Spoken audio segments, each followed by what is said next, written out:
Atari 2020? 5 dick-shaped things.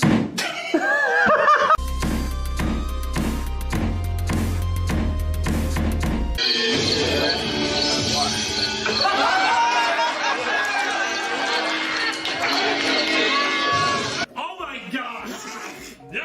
No, I have so many wooden spatulas. Of course you're gonna be of age, you bastard. What the hell does that mean? Doors cock, shut the door and turn the lock. Is your cock like Ron's cock?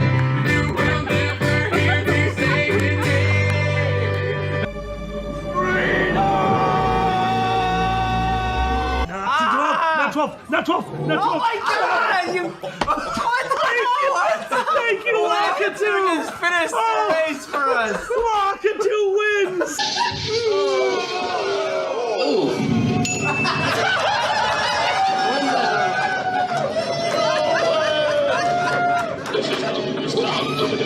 Here's my really quick take, is it changes directions at least 5 times, and that's a detail. Oh, completely. Well, the thing is, it's a movie, and you're like, all right, so we're doing that, and then you're like, oh no, we're not. Come here. Oh yeah. Get away from me! No. You want to come to my room party, don't you? Oh no! Fever! Come to my room party. Hold me on, you Can you cross-dress as an old German woman in lederhosen? Yes. Feliz Navidad. Feliz Navidad. So, running naked.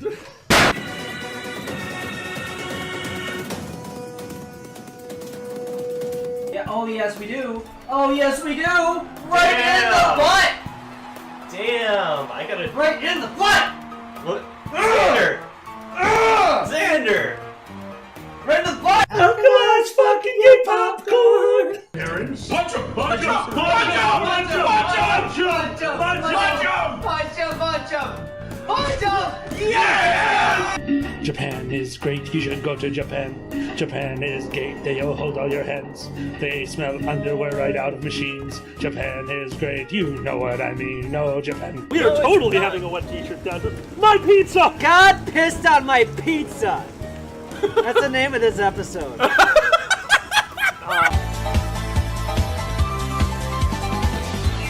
Do you have a better idea? Yes, I do. He kept it in the cup! He kept it in the cup!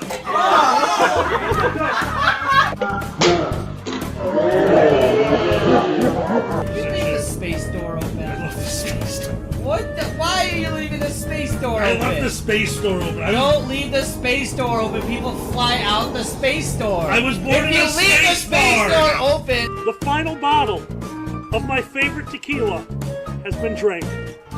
That came in a wooden box. Begin the Viking funeral. The HMS Anyway and the blood ritual, one of which is... You guys want some carrot? No.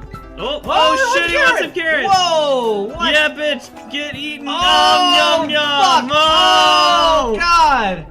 The hole. Oh, no! What? Oh, Whoa, no, I whoa. ate 2 bunnies! Oh my God! Oh, they're fucking in your mouth! Ah! Oh, yes! Yes! Yes! Yes! Yes! Yes! Ah! Oh! Surprise! But sex! Why do I keep talking about my dead parents? I don't know, it's like all I talk about. By the way, my parents are dead. Bruce, you wanna go to Five Guys? My parents are dead. Welcome to the club. To hedgehog porn. It's a hedgehog porn. Yeah. Yeah.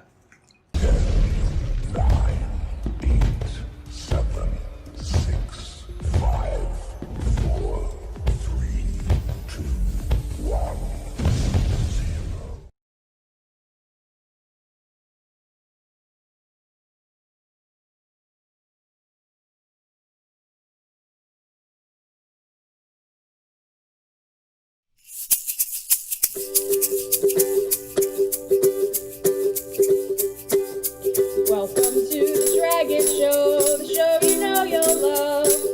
We hope you stick around for the madness, because we got all sorts of surprises coming your way. We'll hear of them all if you decide to stay. Welcome to the Dragon Show, we got tons of laughs to spare. We're aiming for 10,000 subs and we're almost there.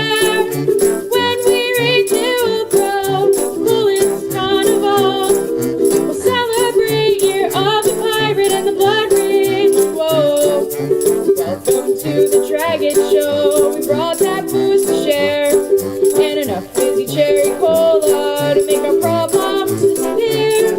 We got fizzy cherry cola, the blood ritual, dick-shaped things, and so much more. So sit back, relax, crack open a beer, cause he's into the blue and Alkali's not here.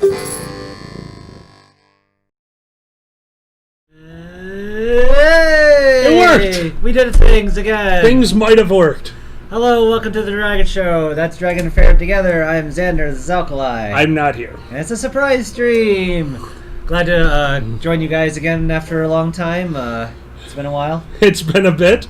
So, we were thinking, this was, what a wonderful day. We woke up this morning. Last night I soaked a bunch of bread in custard to make French toast this morning. Oh, yes. Xander was so angry at me. Mm-hmm. People are noticing that I got to you at night with the clippers. You lost a haircut match. Yeah, yes, I did. Xander asked me very politely if I could do something about the fact that every time he kissed me, he had to be disgusted because I had a beard that was getting in his mouth. And I understand. I also would not have liked that. But I'm a lazy man. Well, I like that you took everything off with it. But I did like what you have on the hat. Alkali gets a mushroom cloud going on to represent the times. It's an artistic statement. You just go up to everyone. And just on your mask, it just said, "My head is the world." And we could have like colored your hair to look like a mushroom cloud and stuff. It'd be great. That it's close enough as is. The other reason I got rid of it, one morning, this wonderful mate of mine, the love of my life, kisses me, takes a step back, and goes, "Man, you got a lot of gray hair." I did. It was so genuine. I was so happy, and you were so embarrassed. Oh, it's in your beard. It's okay. Oh, I had tons in my beard. Yeah.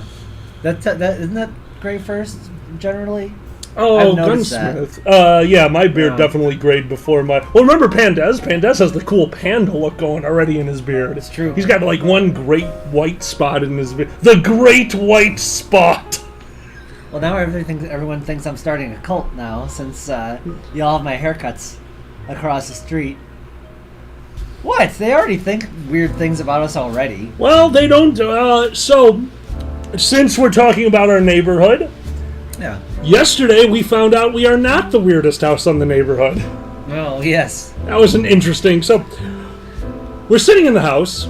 It's a wonderful, carefree day. You know, sitting, thinking. Every time somebody sneezes or coughs, wondering if it's the end. You know, a normal day in the world of COVID. When the doorbell rings. So we put on our biohazard suits and went to the door to find out what type of visitor would come to us during such auspicious times. Yes. It was somebody I was thrilled to have visit, the Census. Yeah. Somebody going around and getting it, but we had all filled out our censuses, so I was a little confused. They weren't there for us. They were there for the neighbors. Like, excuse me, do you know anything about that house? And they go, oh, that house. Huh. No, I don't.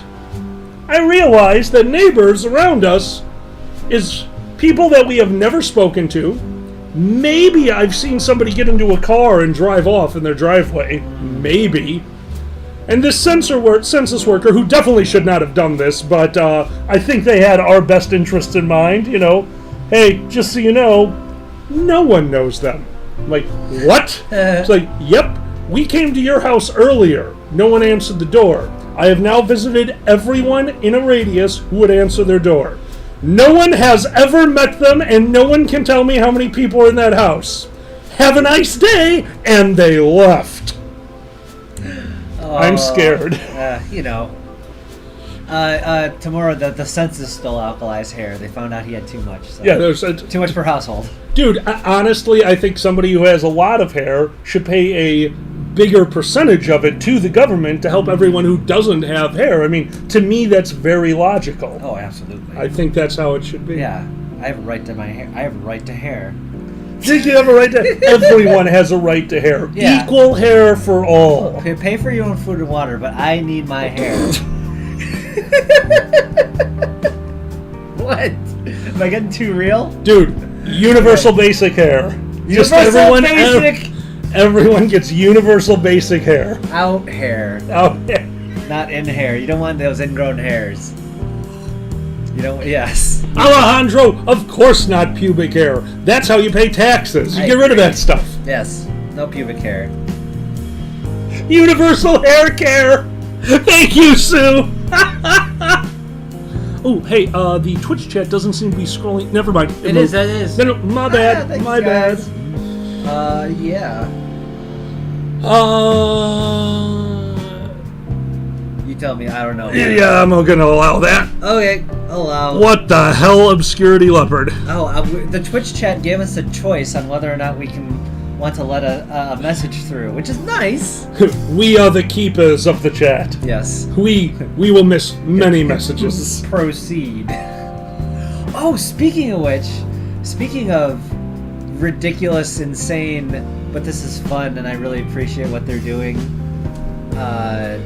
History lessons. We watched some of Hamilton. We started Hamilton. Yes. So, this is almost embarrassing. I have never been to a Broadway or Broadway-like play. I have done local community theater. I've done tons of stuff like that, but never to the point of like a Wicked or a Hamilton. Nothing with this level of production. Yeah. And I was not expecting what we started watching last night. What an amazing show. You have to turn in your gay card. I can't believe you haven't heard any of the songs offhand, honestly. I have never. I had no interest in listening to them without the context of the play. Because Yeah, I okay. unfortunately did that with The Internet is for Porn. Oh, yeah. So I listened to all their music, and it was good. Yeah. It wasn't anything mind-blowing, but it was good. Yeah, Then I finally saw it, but since I had already seen the music, it was good. But I think if I would have watched it originally and gotten the full experience, I would have liked it much more. Gotcha. So I won't. Thank you, Avenue Q. Thank you so much, Dragor.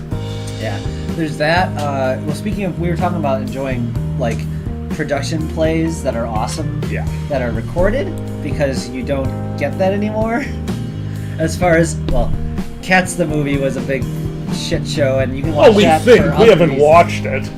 I've read enough and I've seen enough. I can trust that it's a shit show. You can trust that it's shit. Well, okay. there was a cut with their asshole, so that would literally be a shit show. The butthole cut. The butthole cut must be amazing. Release the butthole cut was a hashtag. What? Bernie! Everything was fine until Cats the movie. Have you seen the chart? It's humanity, Cats the movie, meh. Takel, release the butthole cut. They know what's going on. Release the butthole cut. All I had to do was watch at the premiere of Cats. Was everyone watching one of the cats go up in the air and then he dissolves into glitter, into spinning glitter, and everyone cheers because it makes no sense whatsoever. That is how I'm going to die. Alright, come on everyone. No, Let's be honest. I don't want mourning. I don't want people to be sick. If I was just like, now is the time that I go, I raise into the air and burst into glitter, don't mourn me. Celebrate my glittery life. Or glitter bomb your enemies. Oh, I would do it at work. You're like, Alkali's passed. I can't And he's see. on you. Forever. And ever, and you will never be able to wash him off. Every time the sun hits me in a certain way, I remember Alkali. Fuck that guy. Let his sparkle forever be etched in your face. You're like, fuck! Dude, I think somebody had already asked. Everyone out there, we would like to know what you are drinking. We are drinking a kind of a deconstructed rum and coke. Yeah. Instead of just mixing rum and coke, I made a picture out of the Coke syrup from our soda stream to get it a bit more concentrated and have a lot more control over the flavor. And I gotta say, it worked. Yeah. But we didn't have my favorite rum for rum and coke, that's why I went heavier on the coke. Also, we snorted so much rum right beforehand. Just it's good. We got Alkali somehow procured SodaStream. How did you order those? Are you talking about the CO2 cartridges? Yes. So I challenged an entire campsite of people playing paintball. Yeah, so they were playing paintball, and I went up there and I'm like, hey, is this COVID safe? They're like, dude, we're wearing masks. I'm like, I don't think you get the concept, but I'm in. So we started playing paintball, and I played like the Germans and took their guns. I don't actually know if that makes sense. I don't think it does. Hamilton stole the cannons. Hamilton stole the cannons. Like, I stole their guns, and I took their CO2 cartridges, and I just jammed it into a bigger CO2 cartridges because I'm gay and I know how to put things that don't go into things. So that's just a skill. And now we have a soda stream again. Yeah. Hamilton stole the cannons. It was like, you get how America works. You're promoted. These are ours now. These are ours now. Slavery? All men are created equal with an asterisk. I do like those, like, part of the show where they're like, by the way, slavery's a thing. Just forget about that for now. And they kind of like do it in the song. But they do. I do like that at one point when George Washington comes out on the stage, like, we're going to talk about the elephant in the room. And he kind of looks at the audience and just keeps going. He's like, good man. What the fuck? This is so bad. Good. Benny, the best rum for a rum and coke, in my opinion, is Curzon Blackstrap Rum. It is a rum that has the molasses added back in, the bridge of the molasses being added back into the rum, and then the caramely flavor of a coke. There is no better combination. It's the simplest drink that I make, and I still make them fairly regularly, even though for the most part, thanks to a lot of love and support from you guys, I am drinking significantly less, and I've added a lot of weight. I don't know how that works. You promised me! You said if I stopped drinking, I could be a twink. You've also been working 12-hour days on and off, and stress is a thing, and I have no idea what they're feeding you at work. Well, obviously clown cum. Yeah, clown cum. No, you make clown cum. Clown cum is delicious. Clown cum is delicious. Tell me you didn't like the clown cum. The clown cum is delicious. Would you guys like the recipe for clown cum? Clown jizz. It sounds a little better. I was trying to be nice for the audience. Clown jizz rolls off the tongue easier. It does! It's true! Or a cartwheel. I'm switching over to this soon. You fuck. Clown jizz. It rolls off the tongue. Rolls off the tongue. It cartwheels, more so cartwheels off the tongue. In a comedic fashion. Man, he just keeps spitting more jizz. How did it all fit in there? Clown jizz is a very simple recipe. First, pretend like you're making Rice Krispie treats. Then, replace the Rice Krispie treats with Fruity Pebbles. Then add M&M's. Thank you so much, Obscurity Leopard, for subscribing at Tier 1. Thank you so much. Obscure, thank you so much. Oh my god. Shukin, god damn. So yes, Fruity Pebbles, if you want to take a sugary thing and add more sugar, because that's what Alkali does. Because you take Rice Krispies because it's a base that's like relatively innocuous. You're supposed to take something like that and corrupt it. That's the idea. I corrupted Fruity Pebbles. That's why you put hollandaise on broccoli to make it bad and good to eat. I never thought of putting hollandaise on clown jizz. No! We can make this worse. The savory and the sweet! So decadent! So decadent! And Sudhir says, die of beaties. Yes. Yeah, actually, Sue, so here's the funny thing. So I have a tendency, if you watch Cooking with Alkali, you know that I do enjoy baking, but like he said, I've been working a lot. Yes, there is.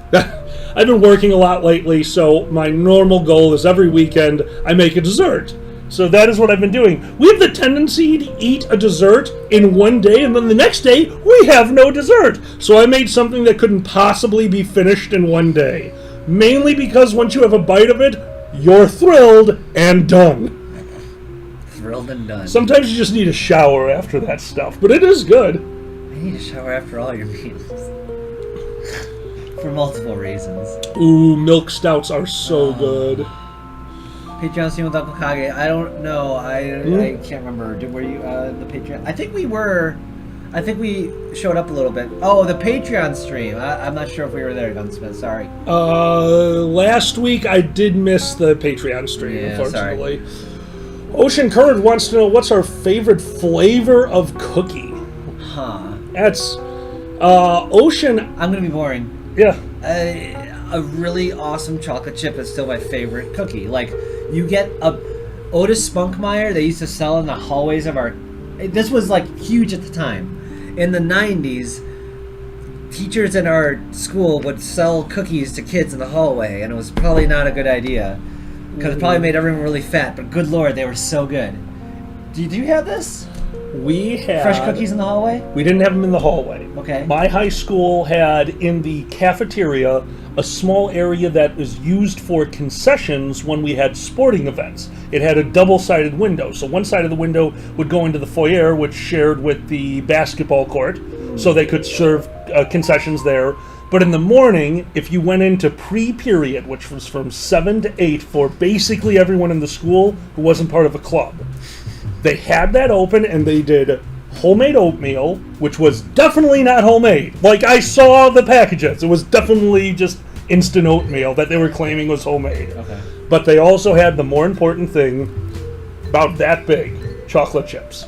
Oh. Chocolate chip cookies, fresh made from the that oven that moves the tray along, the conveyor oven, you know, that I just want to keep putting cookies in and lay down on the other side and let them fall into my goddamn mouth. Okay. One of those.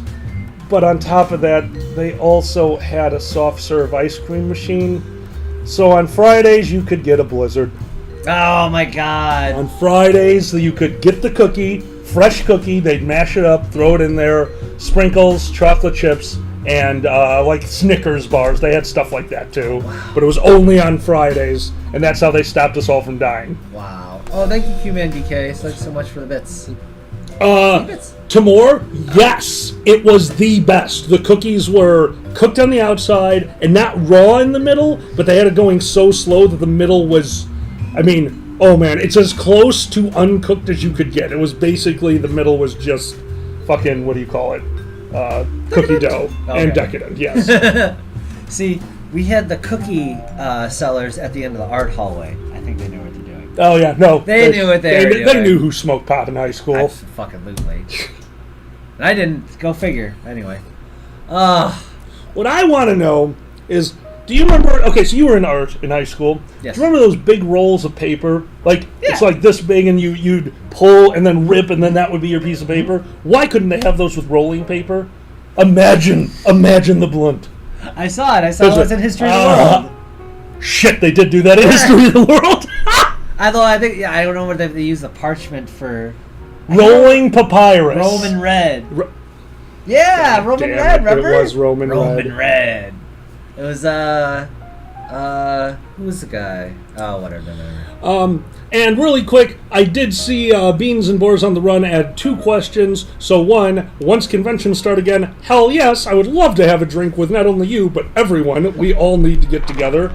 And 2, do we think conventions will come back someday? Yes. Yeah, one someday conventions will come back. Will they still be the same as they were before? Who knows? Probably not. But, in the end, if I have to wear a mask to be around all my friends, I'm going to do it, because I'm not an idiot. Yeah, that might come down to that. Don't count your COVID serums before they hatch. Oh my It's God. probably not the best, but you get what I'm saying. Anyway, yes, we will get together. Pup Sins! That's horrible! Huh? What? Pup Sins accidentally drugged his class. Oh no. Oh no, their friend did it. Okay, Pup Sins is fine. Then it's fine. I have this friend. What's their name? Joey Jojo Shabadoo? It's the worst name I've ever heard. Joey Jojo, come back! by far one of my favorite Simpsons clips of all time. Like, I still laugh about that to this day. It's one of the best. Oh, shit. Raiding a bar. Hey, Macau, we've been playing a game where you get to be a cyberpunk bartender. Good. So good. And you use emotions to make drinks. It's called the Red Strings Club. Red Is that Strings it? Club. Red Strings Club. We just started playing it. I am totally immersed. If anyone likes a good storytelling game, wow. Mm-hmm. Wow, is it a well done game.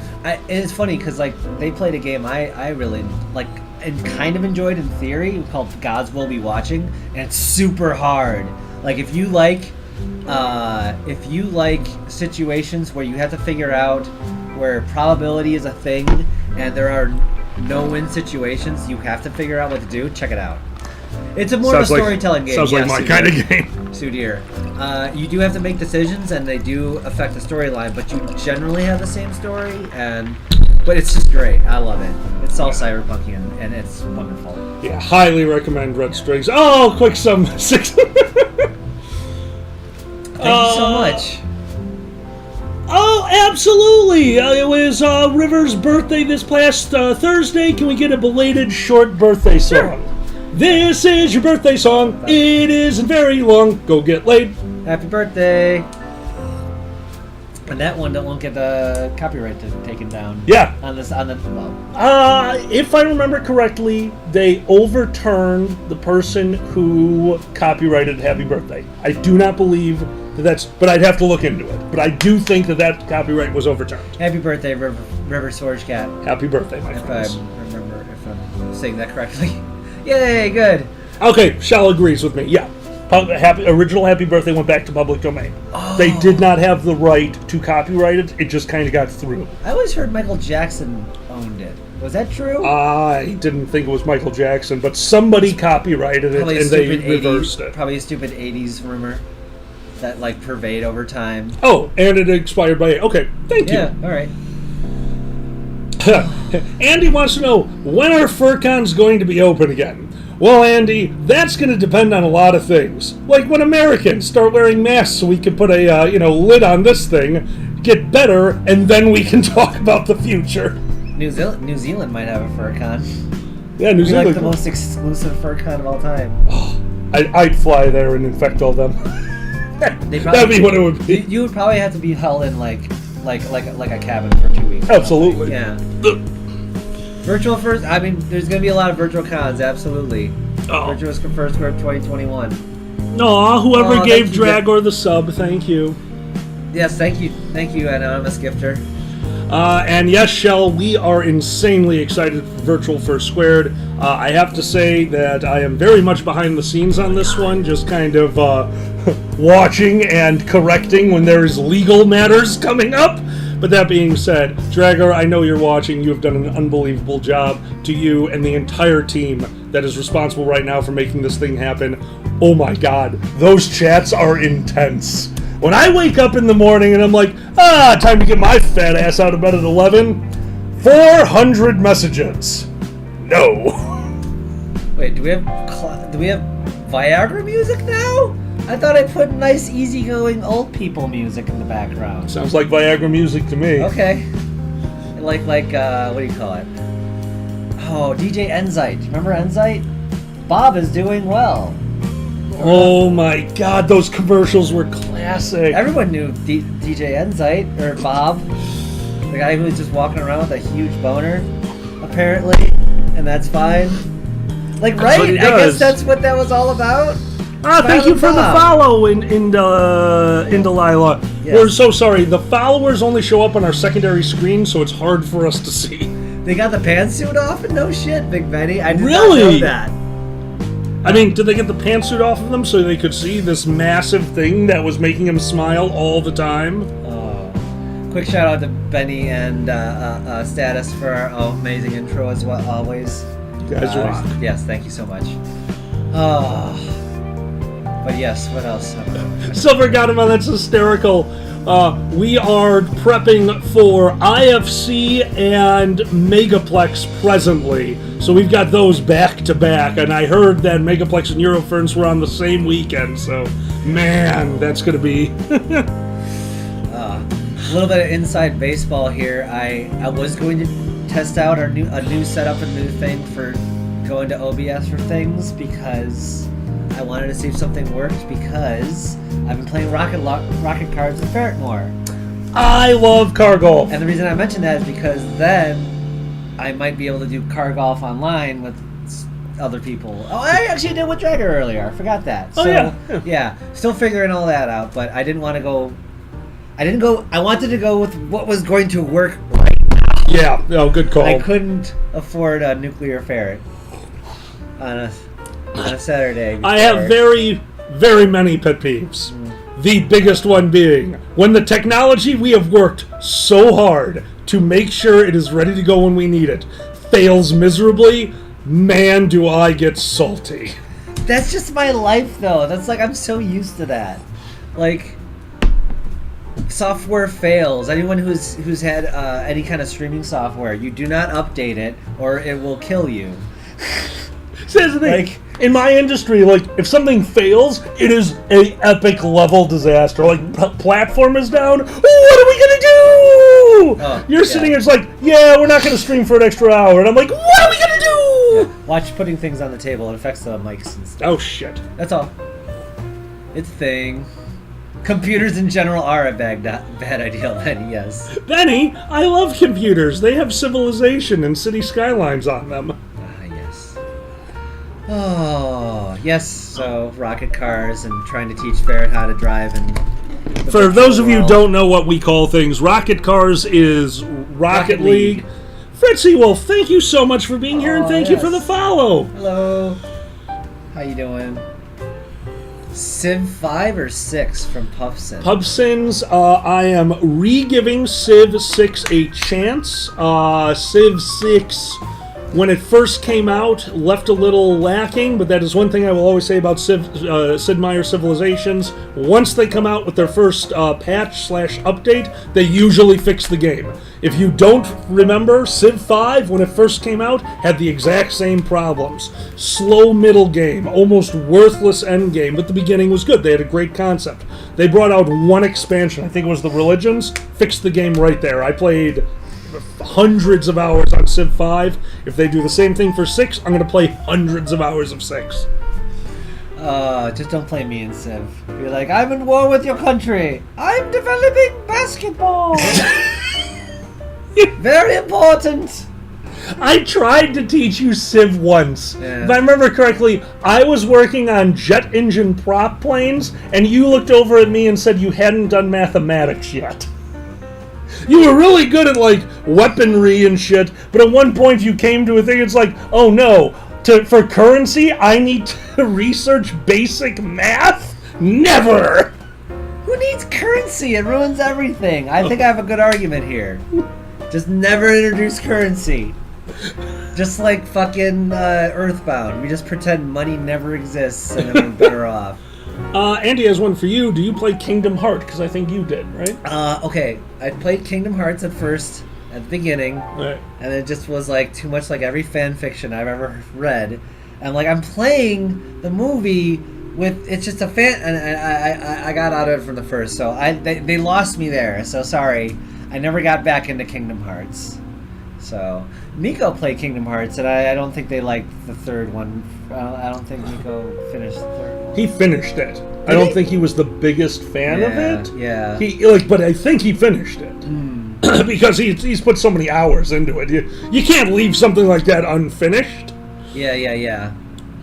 Oh, the timeline, there's all sorts of it's very Squaresoft with the timeline and the convolutedness. And unfortunately, like Xenogears, you don't get to kill God. Although that would be amazing if in Kingdom Hearts they just like went through a loop and like, what if Walt Disney showed up as a floating cryogenic head with like one-winged angel music? Amazing. Okay, that'd be amazing. Walt Disney. And then he just starts saying anti-Semitic nonsense. Yes! Like, you gotta kill him faster! Oh man, I want it. Sophie Walt! Yes, I like Sophie Walt. Oh, and his special attack is the monopoly, and it swallows up all the other companies, like the star does when it swallows up all the planets when Sephiroth makes the universe God, explode. Yes, the monopoly spell. I think that what we start doing is copywriting all of your attacks. And then he gets a little monopoly mustache to make it cute. You know, like, yes, this makes it okay. And then he swallows up all the other... Is his summons just the Monopoly guy that drops a hotel on you? I hope so. I didn't know people put a top hat on the thimble. That's cute. Did you know that? You could put the top hat on the thimble? Yes. We need to play Monopoly tonight. I challenge you. No! I challenge you to capitalism. I challenge you to capitalism. 3, 2, 1, go! I'm winning. Oh my god. I'm winning. I'm winning capitalism. The last time I literally played Monopoly was at Top Hat Thimble's a power move. Hell yeah. Like, the last time I played Monopoly was at a furry party. People were just playing it in the middle of the fucking living room. Strip Monopoly? No. It wasn't a furry party. There's Guitar Hero in one room and Monopoly in the other. Oh, yeah, you gotta keep those separated. You do. You gotta keep them separated. This was back when Guitar Hero 1 was out, so figure that shit out. There was a Guitar Hero 1? I don't remember back that far. That was back when I was like the only one who played it. I do remember this one. I'm not going to say the name of the con because I don't mind if a con tries and they're just like, oh, I didn't think of that. Like, that's fair. That's fair. You learn things. Their video game room was massive. They put this that's what they went with one of their focal points because they did have a lot of systems. Good for them. And in the back corner was just where no one could go. 6 different TVs, 6 different setups, every instrument for Rock Band. Oh, yes. All in the same area, all going, and I went in there probably 4 o'clock on a fucking Saturday, and all but one of them was in use, and you have never heard screeching like the bands are just staring at each other judgingly as it was, and the rest of the room is just slowly leaving. Poor video game room. I love Rock Band, I really do. But if I have to hear Creep one more fucking time, I'm going to murder that fucking band that came up with it, even though they had a really good video that I liked later. Radiohead. Oh, okay. I hate it so much.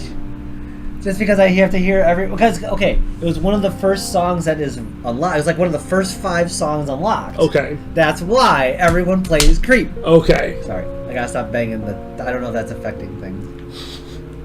Oh, God. My boyfriend borrowed a couple. Borrowed a couple what? Top hats? You don't lend out top hats. You cherish them. You could be the thimble top hat for Christmas. For Halloween? For Christmas. For Christmas. For Christmas. I dress up a lot for Christmas. Oh, we're furries. We do dress up a lot for Christmas. We do. Knives. Knives! Oh, they don't know Kyle Kinane. Kyle Kinane's Kyle Kinane's a genius. So, we would like to show you something. Yes? I have been against having other people go shopping for us until recently. Because I did not like the idea of being able to order anything from a store and have it dropped off at my house, because I was worried I would use it too often, which I apparently do. But we've learned certain things you cannot order. One of them being water. Water bottles. This is the water they got us. Yeah. I don't know where the water is. This looks like a small water balloon. I could dump this on you, wouldn't even notice. Here, watch, I'll show them. It is good. It's okay. So in Fallout Country, we have to have people get our groceries. Sometimes that's a risk we have to pay for, and we will pay handsomely for that, and we appreciate them. We do. But at least get the fucking water bottles that we asked for. It's not that hard. We will tip you very well, and it's a terrible situation. We are an at-risk household, so bah. Miko also wants a water bomb. Yeah. It's unreal. Water bombing, baby. Fervana shirt. That's right, Fitzy. Oh, hell yeah, the Fervana shirt. Wait, honestly, Fritz, do you have any idea how disappointed I was when I canceled that trip? Dude, I loved having a convention during the day, and at night was like, want to hang out on the beach and possibly get washed away into the ocean? I'm like, yes.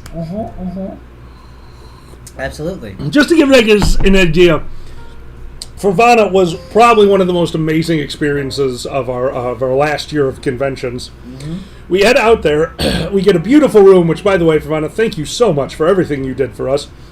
And we open the patio doors and look out to a swath of overgrown land, a beautiful beach, and then non-stop ocean. And it was gorgeous. It was glorious. And that night, me and Xanderwood, let's go walk out to the ocean.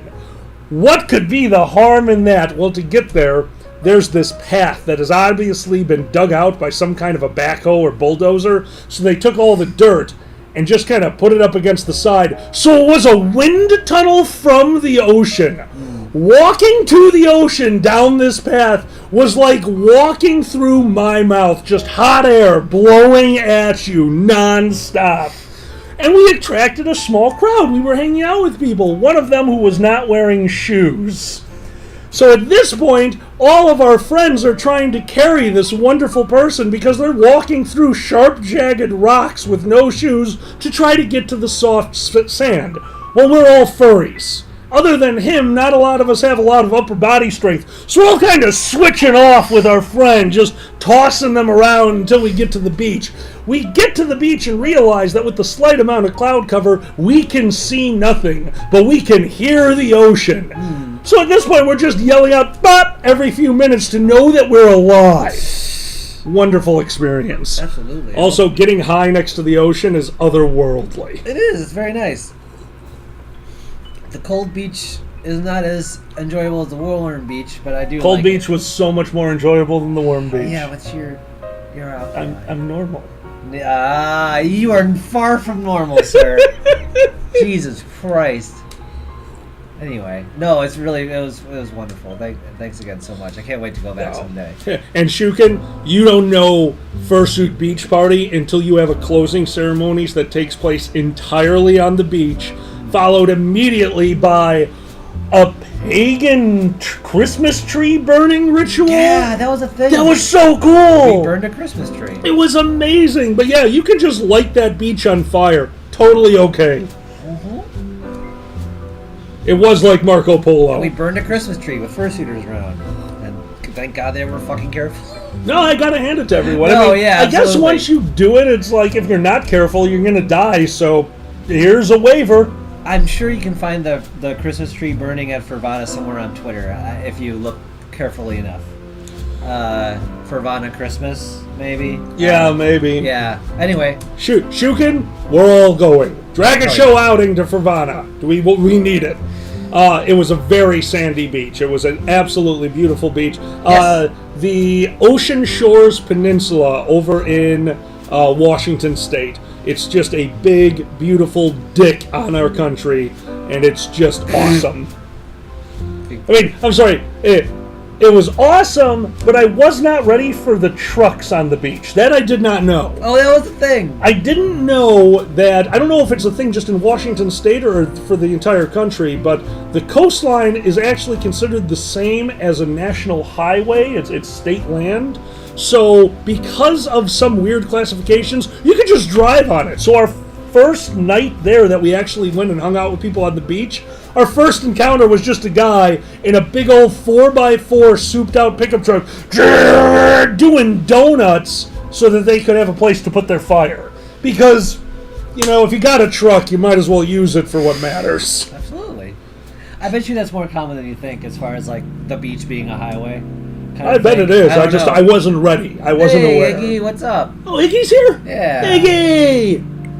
Oh, shit. Yeah, I've been trying to teach Alkali rocket cars. And trying not to make him kill somebody in the process.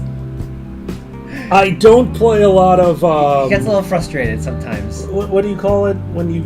Competitive. I don't play competitive games. I'm not the biggest fan, but since we can all play on a team and we don't have to encounter the other people we're playing against, and the chat's the worst thing they can say to you in the chat is exclamation point, pound sign, question mark, exclamation point. Yeah. It's fine. Yeah. Alejandro, that's a very Canadian sentence. A moose once bit my sister. A moose once bit my... Oh. All right, I think it's time, just so that we don't miss them. We're going to go over to questions. Yes, good call. Did you ever see Brother Bear? Is that Disney? Yes, I never got to see the Mackenzie brothers as mooses. No, I don't think I saw Brother Bear. Yeah, me either. Which one did I see with the Irish girl? It was kind of fun. Oh, yeah, Brave. Is that Brave? That was a different Bear TF story. Okay. Many Bear TFs in the Disney lexicon. At least 2 I can think of. All right, we're doing things. All right, Draco Silverclaw gets the first question. By the way, Xander, explain to shout outs. That's a shout out. Sorry. Oh, well, who's the name on this one? Ah, that is. You're right. That is Draco Silverclaw. I'm so sorry. All right. Explain shout out or explain questions really fast. All right, questions. Question masters, people who donate $10 a month to us, ask us questions that we answer on the streams. And thank you so much for that. And we are going to do that now. All right. And you've returned from breakfast. Tomorrow, what did you miss? The fact that we had 12-hour French toast for breakfast. And that's on our Patreon. Fun. Thanks so much for everyone who supports us on our Patreon. All right. First question is from Draco Silverclaw. Draco asks, what's the weirdest monkey paw wish you have granted as a DM, and what was the outcome? Oh. So I think this one's for me, seeing as you don't do a lot of wish spells. So has everyone said oh, I'm gonna fuck them for this? Close. Okay. So back starting, a lot of my D&D career was with the same group. A friend of mine, Jeff Koss, my buddy John the Human, you guys know him. But a lot of us played D&D together from when we found it, which was high school. I actually started LARPing before D&D, and then picked up D&D, because LARPing involved moving and sweating, and D&D involved Mountain Dew, so I loved it. And I pretty much set it up that I was going to be one of those DMs that if you want to use a wish spell, you better make sure that you're doing it right. I don't even know how I got that across, but it was a very rare thing. However, we were playing a game with Jeff, you remember Paul, Jeff, Paul, and John. And they were fighting the final encounter of what I'm going to guess is a few month storyline. They were fighting Orcus, one of the demon gods of undeath. And they had gotten to him, they'd saved their big spells, and the fight was actually coming down to the very end. Oh, thank you, Valerian. Oh, Valerian, thank you so much. That is such a sweet thing. Well, the final encounter, the final part of this fight, had Orcus using his Orcus's mighty rod to create a zone of anti-magic. So he basically threw up this big zone of anti-magic and is getting ready to finish this off. The only people alive are Jeff and John. So he throws up the anti-magic. It is John's turn. John attacks, and it takes us... It was too important. It's the final encounter. You actually have to do this encounter right, so we made the call, and we had to actually figure out his plus. Because he was in a zone of anti-magic. Everything that he had, every magic item was turned off. We had no idea what he was swinging for. Oh, God. Oh, God. I didn't see that's a dollar sign. I can't vision. That's 55 knock, whatever that knock is. I don't know what that is. Thank you, sir, for the 55 knock. I'm so sorry. Keep going. Where was I? In the story. Shit, I don't remember where we were. So stuff happened.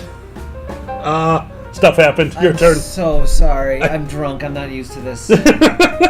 I got distracted because I was like, oh fuck, is that way more than I thought it was? Thank you so much, Anti-magic bubble. Anti-magic bubble, yes. We figured it out. Basically, we figured out that he needed a 12. A 12 on a 20-sider to land the hit. We have a rule in my game called bleeding from the eyes. Yes. Bleeding from the eyes is something I say when I let you know the creature you are fighting is one hit away from dying. If you have any ranks in heal, I will announce bleeding from the eyes. It's something that I always thought was fun. I think it adds a little bit more excitement. Orcus was bleeding from the eyes. He was so close to death that I declared one hit does it. It all comes down to this hit. John swings and misses with a 10. I'm pretty sure he was very close, so I'm going to guess 10 versus 12. Yeah. His turn is over. The last person to go is Jeff. Jeff is a wizard. He's inside an anti-magic circle. Jeff, he sits there. I turn on the timer. He gets 1 minute to take his turn. It's the final battle. It's the final battle. It's gotta count. He gets 1 minute. He takes his movement, falls out of the circle of anti-magic, begins casting, finish casting, wish. I wish he could re-roll that 20-sider. Like, what? He's like, out of game. I wish John could re-roll that 20-sider. I gave them 10 minutes to write up an in-game wish. Oh my god. They took 10 minutes to rewrite it. I wish I could remember the thing, but he lawyered the hell out of it. They took 10 minutes with a piece of paper writing down exactly what this wizard would have wanted to cast when falling out of his own anti-magic. And then they had to argue with me, which I actually do accept, that the wish spell would permeate the field of anti-magic, because the wish spell would be not only almost a higher tier of magic, but affecting the world and not necessarily the person inside the anti-magic field. He argued it, I accepted it, he got to re-roll, and the battle with Orcus changed from that moment forward. Still one of our best fights, all because of a very well-placed wish spell that cost him a level, actually, so I was cool with that. That's amazing. Well, I'm glad you learned to work with that, rather than like just punish the shit out of everyone for being creative. There's no reason to punish for being creative. If you're punishing somebody, it should still advance the story, because punishments are amazing. And thank you again, Valerian, for another 55. It's the Kroner. Gotcha, it is the Kroner. Gotcha, okay. When I played Nero as Mendeleev, after I, murdered a unicorn's baby in front of it to harvest the unicorn's tears to solve the plague. Which, by the way, I would totally do again to solve Curing from the COVID. With your generous donation, we can get more Keurig coffee. Thanks so much. That's right, and solve COVID. As Mendeleev, a character that was always based off of the ends justify the means, I went out on my own, did a horrific thing. And I always was confused why the head of plot made it so bad. Like, not kidding. It was, I had to hunt a unicorn, find it, capture it alive, hunt that unicorn's child, destroy that child in front of the unicorn, change the child into undead, harvest the unicorn's tears, and then use that with the undead unicorn. It was ridiculous. I didn't understand why he made it so horrific. Until they put me on trial. He wanted to be sure that when they put me on trial for saving everyone, that it was the most horrific thing. Because he said, hey, the ends justify the means, so let's see how far you're willing to go. They put me on trial because I had stopped the plague single-handedly. They didn't obliterate me, but they gave me the Curse of the Miser, which was in real life, real time, my character Mendeleev, for 1 year and 1 day, could not have a possession. Which means I couldn't have a spell book, which means for a year and a day I played Nero as a caster who could not rememorize spells. And it was a blast. It was an amazing punishment, and it literally made me a talking character. Nice. I was the third highest level person in the game, and all I could do was talk. Nice. It was amazing. I will never be able to thank them enough for challenging me like that. So yeah, cool. Punishments can be good, but know your player. Know your player before. Not everyone would want that. You know what I mean? Oh, absolutely. It's kind of like how creativity does come out of, like, you have to have some constraints to kind of like push that shit around. Totally. Push that shit along. Absolutely. If you don't, you just start coming up with ferret ideas like I normally do. Oh Like, God. what if we blow up the sun? Oh my god. We can't afford that. Okay. We can't animate that. What if we animate everyone in the world doing the Macarena? Like, let's just animate that really fast. How long would that take you? 5 minutes? Just cut and paste? Yeah, just 5 minutes. Hey, Macarena. It's like, hey, could you put Disney in your game and just have a floating head come down? Yeah, and have just a call spell. It's like 5 minutes, right? That's easy. What was our original video game idea? Oh, I remember it. Oh, I have a dragon. Fuck you. I have a dragon. Fuck you. I love I have a dragon. Fuck you. I have a dragon. Fuck you would have been the greatest video game. Hear me out. This was our idea for the video game. It's called I Have a Dragon. Fuck You, and it is a 40-hour RPG. And the whole 40 hours is just you getting shit on and fucked with, and everyone's a dick to you. And at the 40-hour mark, you find an egg, and you're like, what's this? And a dragon pops out and goes, you want to murder everyone? And then it cuts to, I have a dragon, fuck you. Whole game changes, you burn every village. Yeah. We just hack into Sid Meier. Nope, not Sid Meier's. Oh. I mean, George R. R. Martin wrote a whole series based on it. So. Basically. But Yeah. I want to take it to the next level. Oh, okay. Spore. Okay. We're going to import Spore into our game, and you can just burn everyone's cities with a dragon while screaming, I have a dragon, fuck you. Yeah. We don't have problems. Shut up. There were games, they were called Drakengard, but the real name of it was I Have Dragon, Fuck You. But seriously, like, you would just go around, burn shit with a dragon, and get off, and then you kill shit without the dragon for some reason. Then you get back on the dragon when you come to your senses. Oh, yeah. And get back on the dragon. You gotta get back on the dragon. And the dragon's like, what the fuck were you doing? And you're like, I don't know. That was crazy. yeah, you remember Drakengard. Hell yeah. Drakengard? Somebody remembers that one? Oh, Alejandro does. Iggy is Will Wright who made the original SimCity? Yep. I didn't know that. It is. Because they called it Will Wright's SimCity, and Did I know they? that. Oh, yeah. I didn't know that. Back in the day, we used to, like, think of video games, well, we kind of still do, in the same way we do Auteurs, because movies was our framing device. So, like, we're like, Shigeru Miyamoto, he made Mario. I do think that's why we do that. Okay. And that there is a lot to that. To Kel know who made Drakengard, Yoko Taro. Yoko Taro, yeah. I am the worst at pronunciation. Oh my god. It's okay. And that is fair to a certain extent. Yeah. But video game development is way more complicated, especially in America. In America, there's way too many cooks in the kitchen and people who want their say, and you don't have an overall vision. That's why it looks like. That's why you get so many things that are just like amalgamations of shit. Even the good ones, they're like they're very much even they're collaborations. Look at what happened to the movie theaters. Marvel movies, even when they're great, they're very much collaborations. Yeah, no, I agree with that. The directing and the writing, and so there's so many cooks in the kitchen. It's crazy. No, that is true. But then you get these gems like Thor Ragnarok.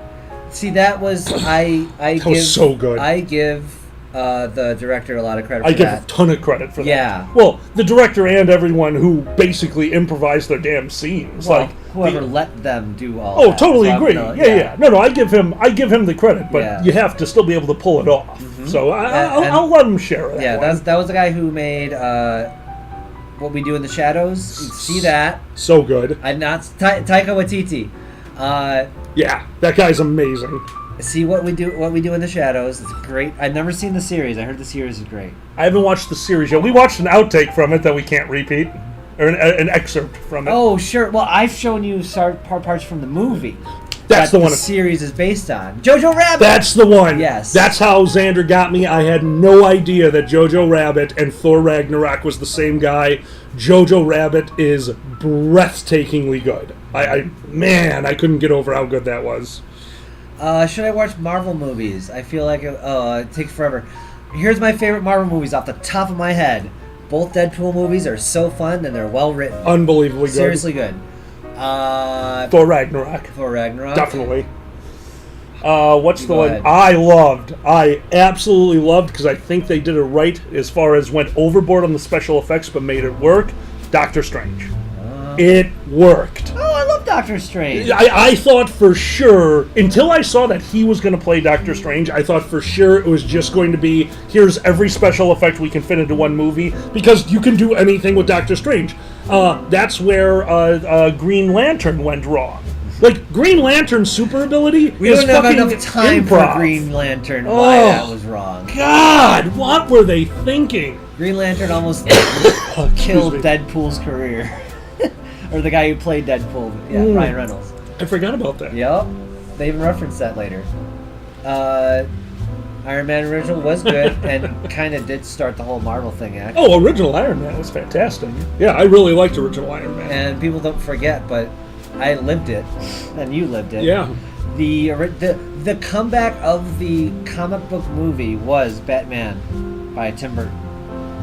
It really Oh, was. abso-fucking-lutely. Yes. It was, correct me if I'm wrong, wasn't Tim Burton's Batman the first time they did a PG-13 or an R-rated superhero movie? Yes, PG-13, because right? before that, every comic book movie was like basically Superman or Howard the Duck or something like that. Thank It you, was Shadow. It was family friendly. Yeah. This was a PG-13 movie that was a blockbuster that everybody watched. Yep, Michael Keaton as Batman.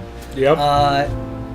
And that started the comic book movie being what everybody would watch, and that started the trend for better or worse. But yeah, it was great. Did I watch Doctor Strange High? Not the first time, but yes, No. I did. I have rewatched Doctor Strange High, which since I was rewatching it, I can almost guarantee you was me relaxing out here in the garage. So yes, I definitely watched that one high. Tim Burton is great when he is great. God, to see if some misses out there. God, to see if some bad ones. But I do love him. And Michael Keaton was the best live-action Batman, but I will never take away the best Batman from voice actor Batman. Yeah. Luke Skywalker, help me out. The name of the Batman? Mark Hamill. That is Joker. Thank you. Sorry. Who am I thinking of for... Tim Kane. Thank No. you. Tim. No, Tim. They're saying Kevin Conroy. Kevin Conway. Is that it? Kevin Conroy. Kevin Conroy. Something like that. He's the one I grew up with. Don't get me wrong. Seeing Michael Keaton adapt that to the main screen is unfucking believable. Hey. But Kevin's my Batman, and he was matched not because of the acting chops, but because of how well he fit in the universe. Harley Quinn's Batman is flawless. I have a quick thing for people that enjoy Kevin Conroy and Mark Hamill as Joker. If you like them, and you're disappointed, as you should be, with how the what's the famous The Killing Joke? Yeah, I liked it. There's on YouTube, look up Killing Joke, Mark Hamill, Kevin Conroy. There is a motion comic out there with their voice acting in it. You can get a motion comic with Mark Hamill as Joker and Kevin Conroy as Batman. Yes. It's fantastic. Yeah, Xander showed that to me. I was super appreciative because I liked The Killing Joke I think it was on HBO. I liked it, but I'm sorry. It's on YouTube. You can just watch it. Yeah, the one he's talking about is on YouTube. They did The Killing Joke. They animated, they put it on HBO, but I'm sorry. Like, that's the greatest Batman comic of all time. My expectations were too high. You couldn't possibly meet that. So how did they meet it? Put the comic book and make them voice act it. Yeah, it's flawless. Go do the YouTube one. Wasn't that an Alan Moore comic too? Because his Alan comics Moore. don't tend to translate to the screen too well in history. I liked the version of Watchmen that HBO did, the show. I liked Watchmen, and I liked V for Vendetta. They were very different from, like, the overall... Oh, yes, I totally... okay, I now understand what you mean. Yeah, I loved V for Vendetta. Oh, absolutely. What's the main character's name? Matt Smith? No. Mark Hamill? Yeah, what's V's name? Steve Jason. Are you talking about the actor? Yes. That is Kyle Lancelot. Agent Smith. Yes. Flubberty Bandelbat. Fat Toe Bandersnatch. Oh my god. What would you... Weaving! Thank you, that's it. It's an award and an act. It's one of those things. Oscar Cleaving. Oscar Cleaving. I love Hugo Weaving. He was Emmy. so good. Fucking. Okay, sorry. Meyer. Okay. If you like Michael Keaton, watch Birdman. That's all I have to say. I don't even want to talk about it. It's so good. Just watch Birdman. Well, it's also him being meta as fuck. He's so good. He's playing an actor who's past his prime. He used to be a fucking. Yeah. It's so good. And yeah. Michael Keaton is great, and I'm glad we have him back. And you know what he got for this award? He got to be a Marvel guy. True. He got to be a Marvel villain. You get a big fat paycheck in this world. That's what you get. You get a big fat paycheck in a Marvel movie if you make it as an actor, if you're lucky. Gunsmith that says they love Jackie Chan. Me and Xander really bonded in our early relationship over Jackie Chan. Remember, we used to watch that shit all the time. Probably because I was like, you like Jackie Chan? I'll watch Jackie Chan. That was definitely one of our early watches. And a lot of Futurama. Dear God, we watched a lot of Futurama. I mean, I'll still put up like Jackie Chan fight scenes just to put in the background. Oh. Like Legend of Drunken Master or Drunken Master, also known as Drunken Master 2. Best Jackie Chan movie of all time. Oh, it's unbelievable. For my money. It's so good. My second favorite is actually Rumble in the Bronx, which was the first full Jackie Chan movie I ever saw. Really? Because it's a good it's one. Goofy. Yeah. It has solid fight scenes all the way through. Thank you, Ghostly. It just has a good tone. Yeah. And it's just fucking great. There's so many good set pieces. It's so fun. Watch the Rumble in the Bronx fight scene with the gang that he has with the fridge. That's a good one. On the pool table. It's so great. Oh, good times. And yes, the style that he uses, Sudhir, I totally agree with you. Keeping it almost like me and him watched, was it a Wisecrack or something about how Jackie Chan does the fight scenes? Oh yeah. I never realized until he showed me that they go to a beat. That is crazy. I wish I could reference you guys the video. Someone actually spelled it out like really insanely. Yeah. How well Chinese kung fu and movies really advanced comedic timing and fight scenes in general. It was fascinating. I gotta find that again. It was so good. Oh, it was really good. Yeah. And I think Silence is speaking your language. Stephen Chow is awesome if you like Jackie Chan. Stephen Chow. Oh yeah, Kung Fu Hustle, absolutely. We adore Kung Fu Hustle. Yeah. Who's your guy that you love?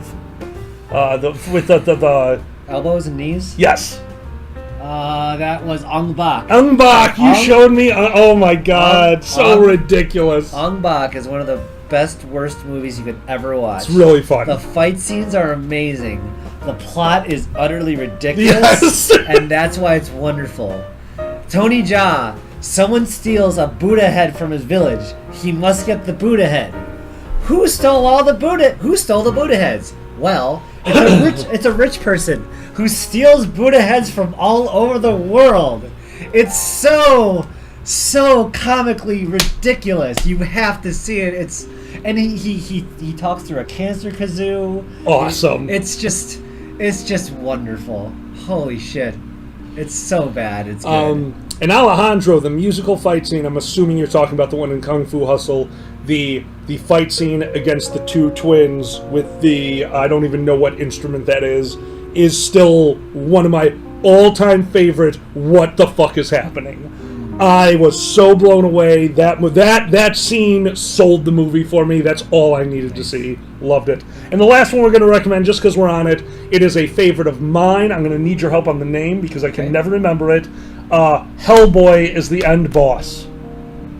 It's got Banraku. Ah, okay. If you ever get a chance, I don't want to say more than that, but the actor who played Hellboy, he's also the Lich in Adventure Time. I love this man. He's also lefty as fuck, from what I can tell. Oh god, he's got a crazy looking face. Yes. He was in Dragger. If you're still Ron there. Perlman, Exendiv got it. Thank you, Exendiv. No, I love Ron Perlman. He's Erner says Rin Lerlman. Thank you, Erner. Rin Lerlman. I love Rin Lerlman.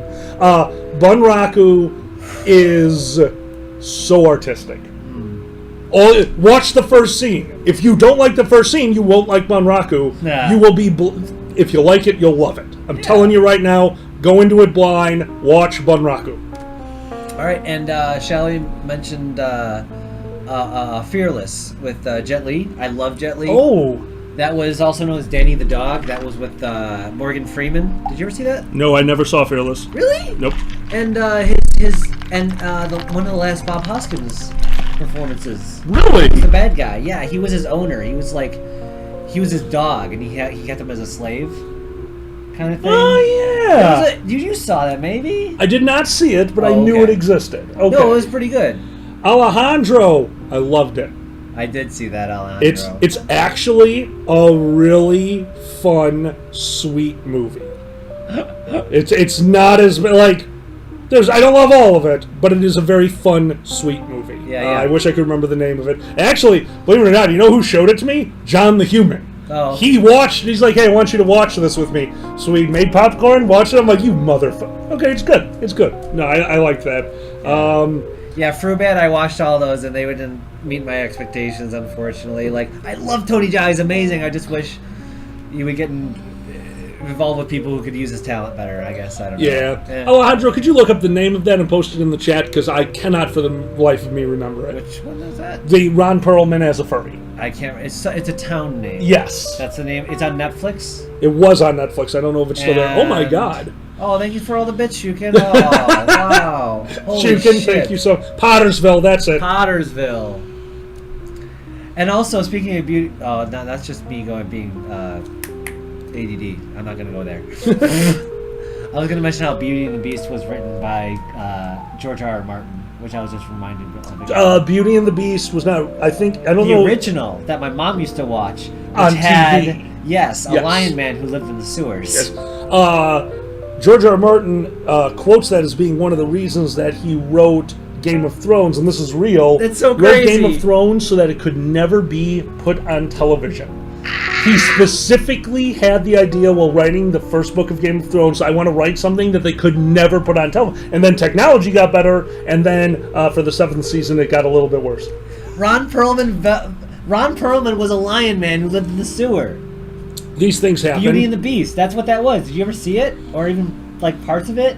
He had the face mask and everything. With I've the never lion seen face. it. No, I've never seen it. And then and Linda Hamilton, which was from Terminator 2, John Connor's mom. Really? Fucked a lion and made the leader of the Resistance. This is canon now. That's how Terminator works. That's, Lion Man. That's why the robots are here. They're like, no more furries. We can't fuck with the Lion Man. Don't fuck with the lions. They have no.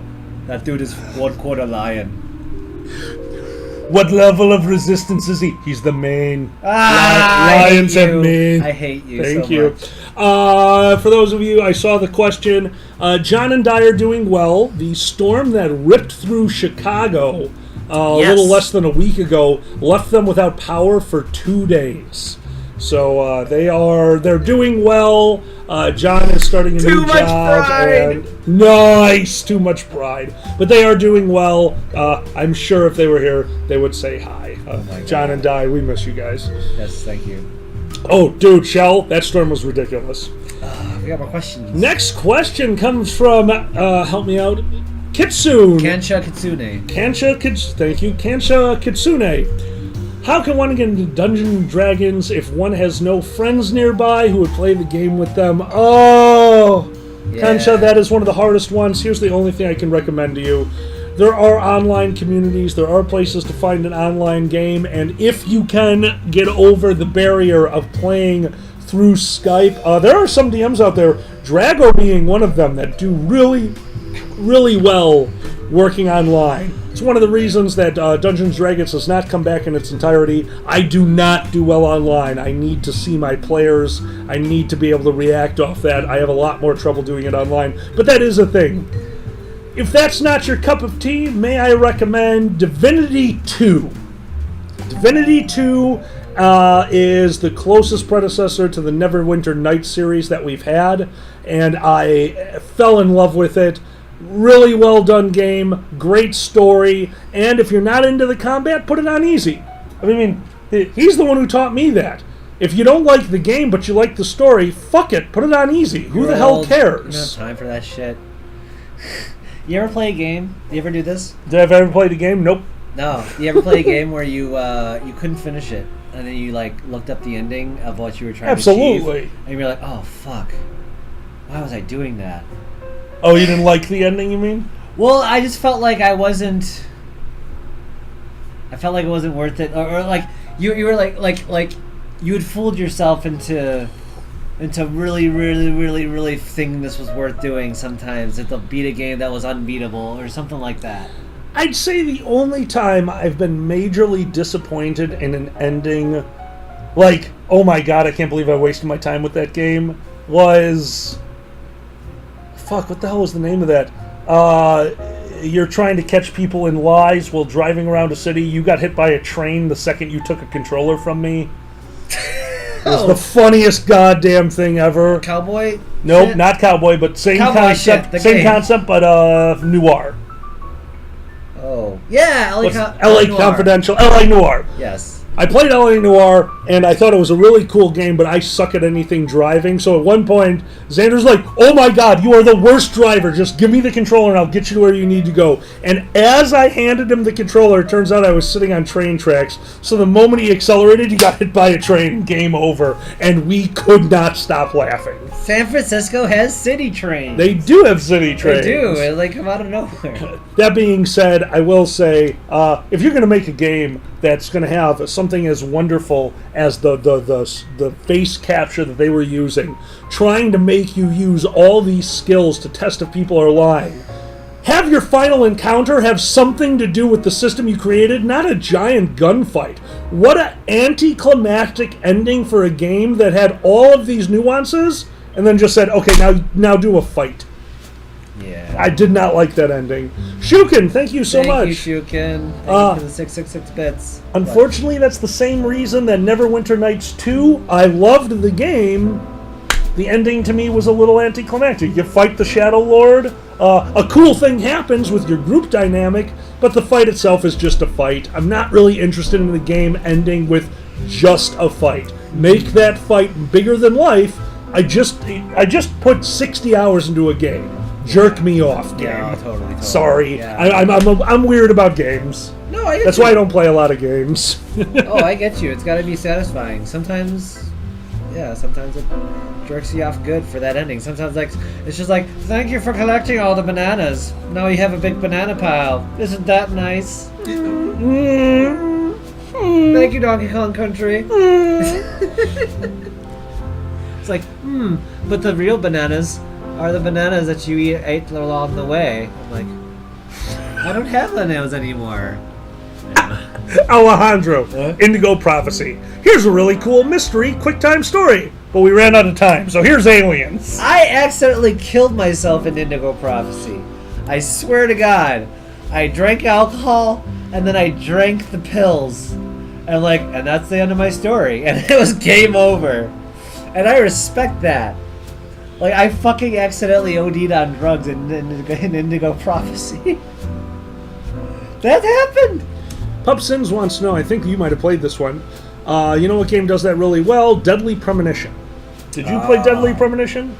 Yes. You did. I thought so. That sounded like one that... goofy fucking game. Which one was that? That was basically... was that the one where you talked to your coffee or your tea? FK. That was the one! The coffee. Yeah, you showed me that. That was so cool. I played the whole fucking game. Yeah, you were super into that for a while. Jim Sterling was a big proponent of Deadly Premonition, and I was curious, and I got hooked. It's just so fucking weird, and you can't. It's like it's like watching The Room, but playing it the entire time. Oh, I can't believe this is a thing that exists. And you have that feeling the entire time. That's awesome. And you encounter a woman. You are trying to solve a murder, right? Okay. And then you find a woman. My pot is getting cold. You find an old woman in the street with a pot that is going to get cold. And you have to take her to her home so that her dinner doesn't get cold. Oh my god. I think this is realistic. I think this is why we don't solve any murders in the real world. Oh my god. I did not hit her. I did not. But yeah, you get her. She's like the log lady, basically. Oh my god. And you have to return her to where she is, and it's just insane. I love it. Anyway, more questions. Next one comes from Dr. Larks. Dr. Larks, thank you so much. How do I make my chili thick? Dr. Larks, Can you hold it for YP? Absolutely. Right back. Yeah, you thicken your chili. Right back. Dr. Larks, that one's a really tough one because I don't know what you're using as a base, but for mine, I would say one of the best ways to make your chili thick is your base, and that base should be San Marzero tomatoes that you're going to put in a blender and season with fresh seasons. Don't just buy chili powder. You can make chili powder. For the most part, it gets a little bit more complicated, but if you really want to add a lot to your chili, the base of it is where you need to go and make that base yourself. If you do it with whole tomatoes and you puree that shit, It's night and day. I'll be honest with you. I like a very smooth chili. I don't like chunks of tomatoes, which is why I make the puree. If you make that and you cook it down, because don't forget, adding water while you're cooking is a good thing. It's going to make all the flavors really compact if you keep heating it and boil off some of that water. That's really the only recommendation I have for you. I love a good chili. Actually, I keep meaning to make it the Dirty Susan. Oh no, the Dirty Jessica from fucking. There's a television show about cops that I'm not allowed to like anymore because cops. What the hell was it called? Brooklyn Nine-Nine. The Dirty Jessica is pizza bread with chili mac, which is macaroni and cheese and chili, all in one sandwich. So I want to make that one day. Don't tell Xander. Oh, wash my hands, COVID safe. Anyway, how are we doing? I don't know. Erner says they just submitted their question on the Patreon. Well, I will. Yes, we will get to that at the end, Erner. We will definitely get to there. Help me out. Rig day, which is better? Being cooled down from a hot environment, or getting warmed up from a cold environment. Thank you, Rig day. Sander. What? Which one's better?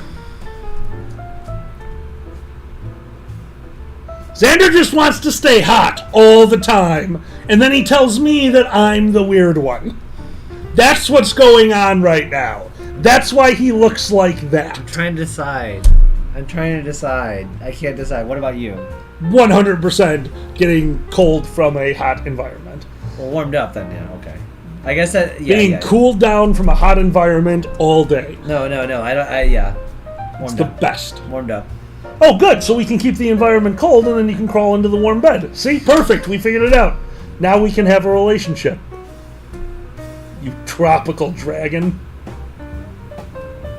When we have sex, I have to be like, it's too cold in this room. There is no such thing. The sex will warm you. Have better sex. You have the fan on, and I have to take the, comforter. It's, fucking cold. It's hysterical. He turns it into an igloo. That's right. That's how I know he's horny. If I walk into the bedroom and there's just a big old lump under the covers and it's not just his dick, I'm like, he wants some. Did you ever see the Beastmaster where they go like this and they just put them over and what the fuck? That's what I do with the comforters. It's that comforter becomes a cape for the cold people. Sudir, for years I've tried to figure out how to do it, but it turns out the interior of those things are actually super flammable. I've always wanted to make him a heat rock, which would be those things that we call a love sack. They're the giant professional beanbag chairs, the size of couches, but I replaced the top with a heating pad, and he could have a heat rock. Sue remembers Beastmaster. They grew up Beastmaster. with that terrible fantasy shit that I grew up with. I'm sorry, terrible fantasy shit, or gentleman who has his shirt off for the entire episode. That's what Beastmaster was about, baby. I had Liam Neeson trying to fuck a spider girl. Is that part of it? Krull, that's right. I forgot about that. Pocket ferrets, yes. Oh, pocket ferrets. And they died in the fire. I'm sorry. Wait, they did? Yeah, I remember that being part of it. Aww. I'm so sorry. Aww. That's the first time I found out about ferrets and they were dying in a fire.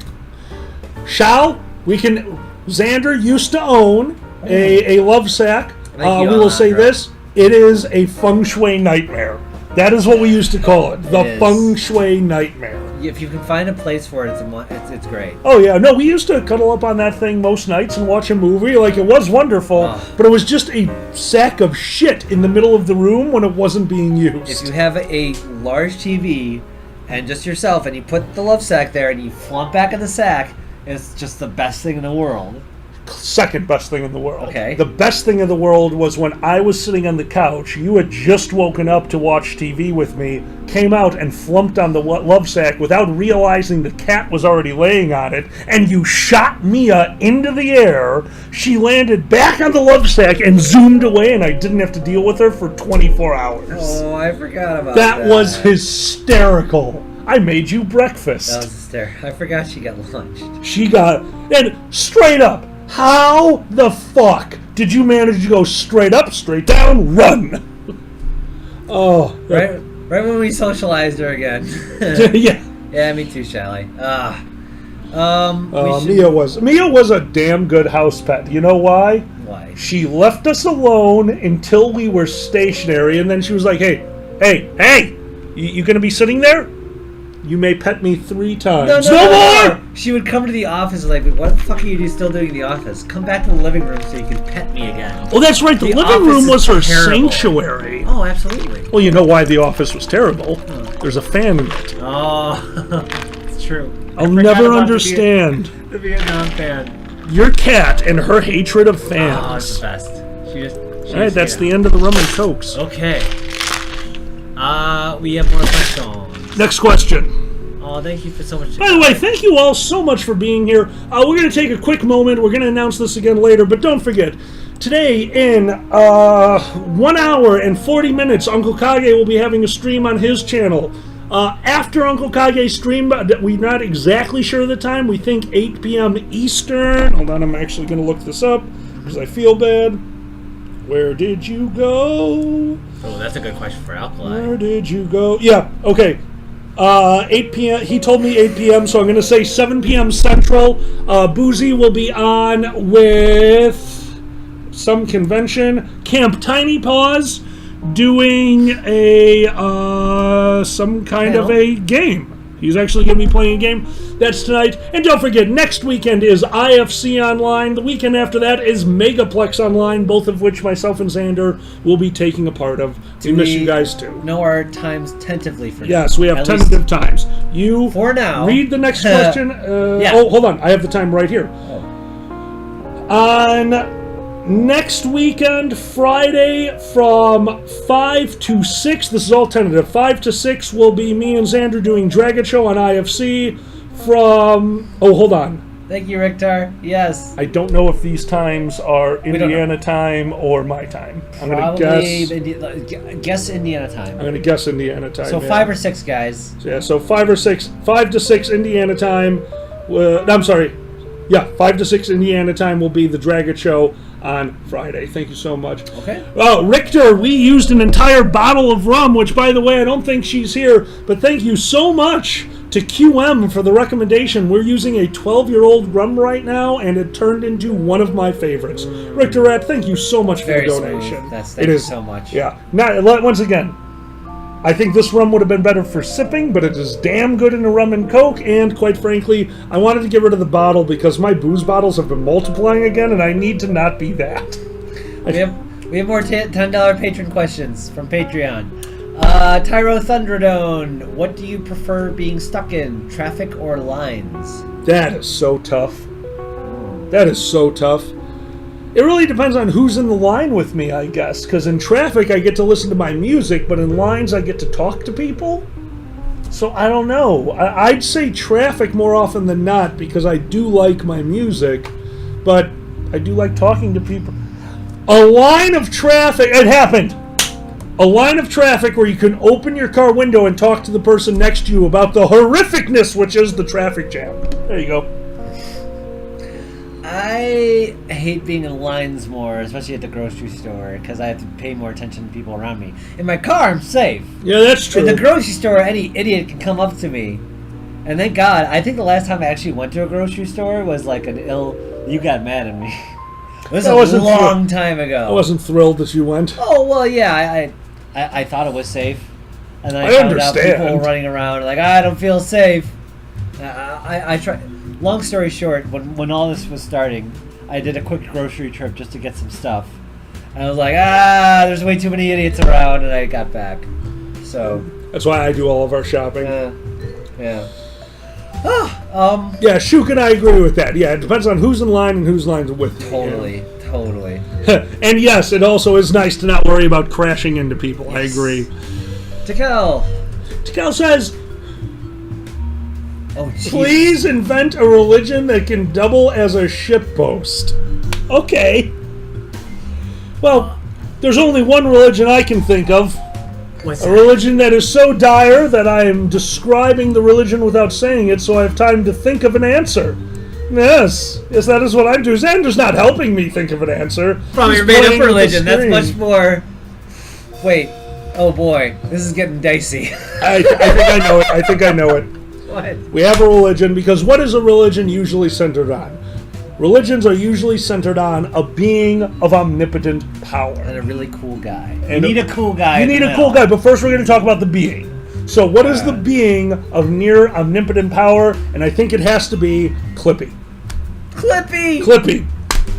When you really think about it, when you were young and impressionable and writing a term paper, all of a sudden, boom, hey, do you want some help with that term paper? We all turned it down. We all turned it down because we are furries. We don't necessarily need religion. We have ourselves. But there are those who didn't turn him down. And he was like, have you tried an opening paragraph? Like, oh, Clippy, that is what I'm missing. But then one day Neil deGrasse Tyson said, we need more than an opening paragraph. We need content and the together. Neil deGrasse Clippy was born. Oh no. Neil deGrasse Clippy, a religion of reason and of word. Microsoft word. Microsoft word. The word of Microsoft. Yes. Commandment number 1. Thine paragraph, when using tab, will tab the entire paragraph over, then backspace to recenter paragraph, then tab again to just get a normal indentation. Thus is Commandment 1. Now, Xander, what is Commandment 2? Commandment 2 is... Did you want to start with a salutation? Oh, salutations! Salutations! Greetings from Neil deGrasse Tyson. Clippy. Neil deGrasse Clippy. I remembered his name now that I made up for him a moment ago. Commandment 2. Commandment 2. Don't be rude, bitch. Commandment 3, Control-Enter will send your attachment as an email to everyone in your book. Hope you weren't writing anything bad. Commandment 4, control your environment. Alter everything. Delete the naughty. Commandment 5, clip art shall be used by 60-year-olds and over. It is important. That is how you show your knowledge with clip art. We use stickers and Telegram. Too young? No. Commandment I 8. need a pencil with googly eyes. Commandment 69. All stained glass windows will have that cringy guy from all the clip art that everyone loves. Harold. Oh, Harold, we love Harold. Harold. He makes us laugh and Your makes us clip think. art. Your cringing smile is relatable and makes us remember how painful it is to live. And yet we smile. Thank you, Harold. Tell me that's not what Harold's all about.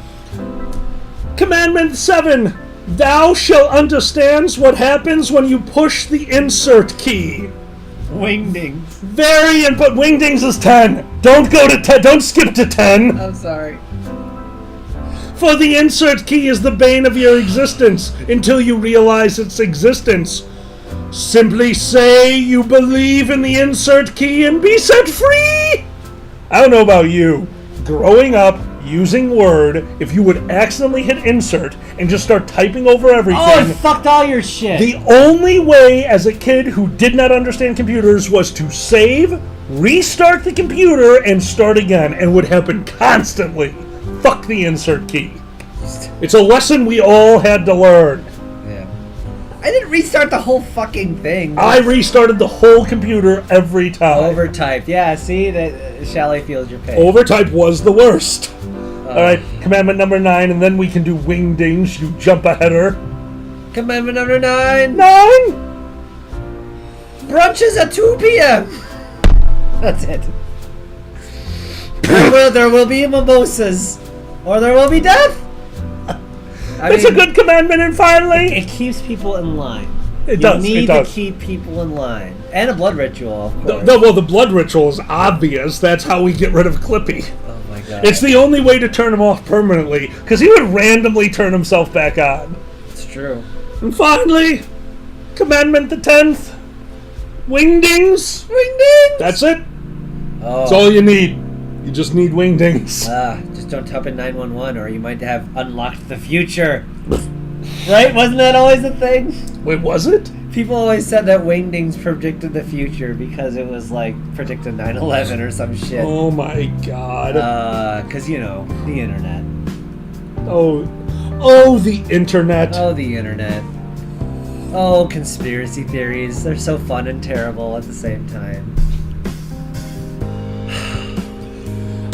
I still to this day appreciate a good conspiracy theory. I do too. That we can laugh at. Like, why do conspiracy theories need to be about stuff that matters? We don't need those. Because it's fun because when it doesn't affect our lives. Exactly. I like the conspiracy theories that don't. I like the idea that Nazis found the island of dinosaurs that are running amok somewhere. That's good. That's a good insane. conspiracy. Yeah. The black spot in the Gulf of Mexico is still my favorite. When I was growing up, one day the Gulf of Mexico on satellite pictures got this giant, like 100-mile diameter black spot, and the conspiracies went nuts. And it wasn't even Reddit at the time, but there was a board dedicated to this thing because it just happened. So everyone got on the conspiracy train at the same time, and all these boards started showing up. And the board I read, the #1 comment was Squid Orgy. Underneath Squid Orgy were a bunch of people like Illuminati, the government, we're not going to have babies anymore. But they could never beat Squid Orgy. 2 words. Greatest conspiracy theory ever. I love that idea. Hey, they're smart. Smart people fuck. We've learned this. Yeah, that's how it works. Look at dolphins. The other smart dolphin, they're oh my god, they're fuck machines. Just like us, just like humans. So it makes sense to me that squids would have a squid orgy. Alright, next question. Squorgy! Thank you, Oceans. It's called a squorgy. Oh, squorgy. So much ink. Zima, thank you so much for your question and best of luck on the new computer. Yes. What is the best food to weaponize? Oh, wow. That's a better question for you. I mean, custard for pies. I mean, if you don't want to hurt them. Or banana cream pies. 10 banana cream pies! Okay, wow. What is the best food to weaponize? Poison, technically, but... What? I mean, I guess so. Hemlock! If I'm going to go with the best food to weaponize, I'll have to go with the only weaponized food that's ever been used against me. Beer. Oh, okay. Xander got beer butt once. I did get beer butt once. Xander decided that his food was going to be beer one day, and then he came to bed, and then he unleashed a biological weapon. I did. We opened up the house. To this day, whenever Xander drinks a beer, I get, how did you say it? You're the one who came up with the line. I said, he just looks at me like a Vietnam vet looks like an Asian businessman. And I still fucked the line up. The way a Vietnam vet looks at an Asian businessman is what I said. And I'm drunk right now, so that's why. Sorry, guys. Beer is the ultimate biological weapon. However, if you want the real... You know what? I'm not going to teach people how to poison. I just realized I was actually going to tell people how to hide fucking arsenic in a pie. I'm not going to do that anymore. Yeah. My bad. Were we talking about just recently how, or was I reading that? What? I was reading about how, this is actually fascinating. The writer of Die Hard 3 was creating the plan to rob the National Bank, and the FBI came and said, "You gotta stop. This would work." Is that real? Yeah, that's awesome. No, like this is too many details. This would actually work. You can't put this out in theaters, which is kind of amazing, actually. I respect that. It's love hysterical. May I know we already did a D&D story, but there's a Shadowrun story about the perfect plan that I need to share. And this has shown up on the show before. For those of you who've heard it, I apologize. You made me remember it, and it's still one of my all-time favorites. We're playing Shadowrun, and they have to infiltrate a 4-story office building. And they are aware that every employee in this office building, down to the janitor, is in on the scam that this company is doing. They are a very bad company. Very, very bad. Oh, very bad. Very bad. Very bad. Everybody knows it. Everybody said it. They all saying it. They very all say bad. it. People are saying. So, Shadowrun works differently than D&D. In my Shadowrun game, almost the entire session is about the plan, because in Shadowrun, especially how I play it, if you are being shot at, you have a 50-50 chance of losing your character. The other side of that 50-50 chance is a permanent disability. It's a all-or-nothing game, especially classic Shadowrun. So they made plans, and they had come up with some pretty clever stuff, up to the equivalency of like Ocean's 11 style, going in there, this super in-depth plan to try to infiltrate and get shit on the inside, but with a ruse going. It was very fun. I loved the planning process until they came up with the actual plan. Okay. Skunks and landmines! I love it. They posed as a road reconstruction crew because earlier in the session they had been driving around in the neighborhood and I was fucking with them by putting all this road construction that made them slow down. What I was trying to do is make them make disguise in plain sight. They had this van, this over-the-top van that was so, like, it was a pedophile van. It's the only way to describe it. It was just like the most obvious, there is shit going down in this van. Tinted windows, including the front window. It was probable cause on wheels. Candy van. Thank you. Gotcha. If they spray painted free candy on the side, it would not have detracted from what they were doing. Yeah. So I put all this road construction around just to make them tell me how they're justifying the rape van. Well, that also meant there was construction all over the place. They murdered all of the people doing construction so they could take their stuff and take over. They dug down the road a little bit more and in one day replaced the road, but not the barricade, so no cars could go down, with a road that was filled with landmines. Then they went to the zoo, stole all the skunks, and used an open vent to unleash the skunks into the building. The people in the building smelled the terrible stuff, ran outside, and blew up. Skunks and landmines, one of the greatest ideas to infiltrate a building that I had ever heard. I love Skunks and Landmines. That sounds like a great board game I'd play as a kid. It was amazing. I want to play Skunks and Landmines. I would play Skunks and Landmines. Somebody make Skunks and Landmines. Although, that might not be happy. Oh man, what would the commercial be like for Skunks and Landmines? Hey kids, it's Skunks and Landmines! You see a skunk like, oh fuck! That's his line. That's his catchphrase. Oh fuck! And you see a skunk run around. Skunks and landmines. Oh man. Oh, skunky. What? It rolls downstairs, vision impaired. The scent'll make you retch. Go outside, get ready to die. It's like playing fetch. It's murder, it's murder. Don't step on the ground. It's murder, it's murder. A white stripe has been found. Don't worry, kids, they smell. Their death is justified, just like Parasite. Alright, anyway. I finally saw Parasite. I made him watch Parasite. Oh, it was so good. It was very good. It was so good. Metaphor the movie was amazing. Yeah, Parasite is basically Metaphor the movie. Parasite is definitely Metaphor the movie. That was ridiculous. Great fucking movie.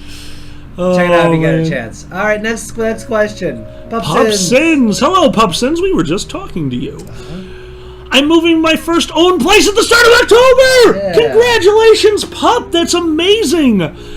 Oh, and you want to build a home bar? Do you have any favorite basic to use in mixed drinks, or do you have something outside of the obvious standards you always like hanging around? Pup Sins, here we go. This is the simplest... Hell yeah, Pup Sins. This is the simplest piece of advice we can give you. When we started our wall of booze, this is what we bought and made sure we always had on hand. Look for the recipe for a Long Island iced tea. Get a decent bottle of every one of those ingredients. Your home bar will be better than most home bars out there. That is what you need. It's every main ingredient. That's what a Long Island iced tea is. On top of that, if you're looking for a few other basics, blue curacao, if you're going to do mixed drinks, you can't go wrong with just being able to add a blue color. That's from the dragon. Yeah. He's all blue, so all of his drinks were blue. Thank you very much, Sue. Add Bailey's or St. Bernardin's. I don't know St. Bernardin's off the top of my head. Brendan's. But yes, Irish cream, I totally agree. Grab one of those. And this one's for me. I love it. Oh, this is so embarrassing. While playing World of Warcraft, this liquor and root beer was my jam, but for 2 years I basically had nothing. But remember those candies? They look like a little barrel and they tasted like root beer? Mm-hmm. Those barrel candies? Yes, I do. You can remake that by adding the right amount of Jägermeister to root beer. Nice. So, yeah. Oh, Ian finished the tequila. Well done. Nice. I'm gonna get that one last question real quick. You waste a little bit of time. St. Bernardin's is... Oh, yeah, absolutely. Uh-huh. Okay, I did not know that that's the Irish drink made it better. Irish cream and Dr. Pepper. I've never had that. I've had a flaming Dr. Pepper. Bit the Ferret, one of the co-creators of First Squared. Actually, when First Squared was created, his house was the meeting place for it. He was the first person to give me a flaming Dr. Pepper. I wish I could remember exactly how it was. Like I do remember. A flaming Dr. Pepper is a pint glass with a can of normal beer, just a generic beer. A shot glass filled 3/4 of the way with, and this is the one I'm not going to get right, I want to say it is Jägermeister, and topped with Bacardi 151 and lit on fire. Mm-hmm. You drop it into the beer. Be careful because you're holding a flaming shot, so seriously, guys, if you're going to do something like this, be careful. It's liquor on fire, dear God. And don't forget, when you light liquor on fire, you can't see the flame in the daytime, you stupid, stupid friends of mine. Oh my God, somebody got so hurt once. You drop it into the beer and chug it, and the aftertaste tastes just like a Dr. Pepper. All right, we got a couple more questions for our patrons. Thank you so much. Shukin Flash. Hello, Shukin. What's a time you try... Oh, go ahead. I do apologize for interrupting. I gave you bad information. Miko caught me. It was Amaretto, not Jaeger. Miko is 100% right. Thank you so much. It's been so long since I had one. I apologize for the interruption. You're fine. You're fine. Shukin Flash. Hey, Shukin. What's a time you tried a new alcohol that was so smooth you accidentally made a drink way too strong, had too much because you couldn't taste it? Probably 151. Yeah, 151 we used a lot for a short time. That was one, but unfortunately I have to go with the deadly one. I am going to preface this. Look, Bacardi 151, you can drink that. You shouldn't drink it straight. You just shouldn't. It's a bad idea. Everclear is not for drinking. Don't drink Everclear. The burn that you feel when you drink alcohol is a little bit of a tingle. The burn when you drink Everclear is literal a chemical burn. Stop drinking straight Everclear. However, an original drink, and this goes back to Bit the Ferret, the greatest hidden alcohol that we have ever done is a baked apple pie. Oh man. Maybe we'll do Bit the Ferret and myself probably had 20 different versions of baked apple pie. It is a cooked alcoholic drink. Bit has every intention of visiting later this year.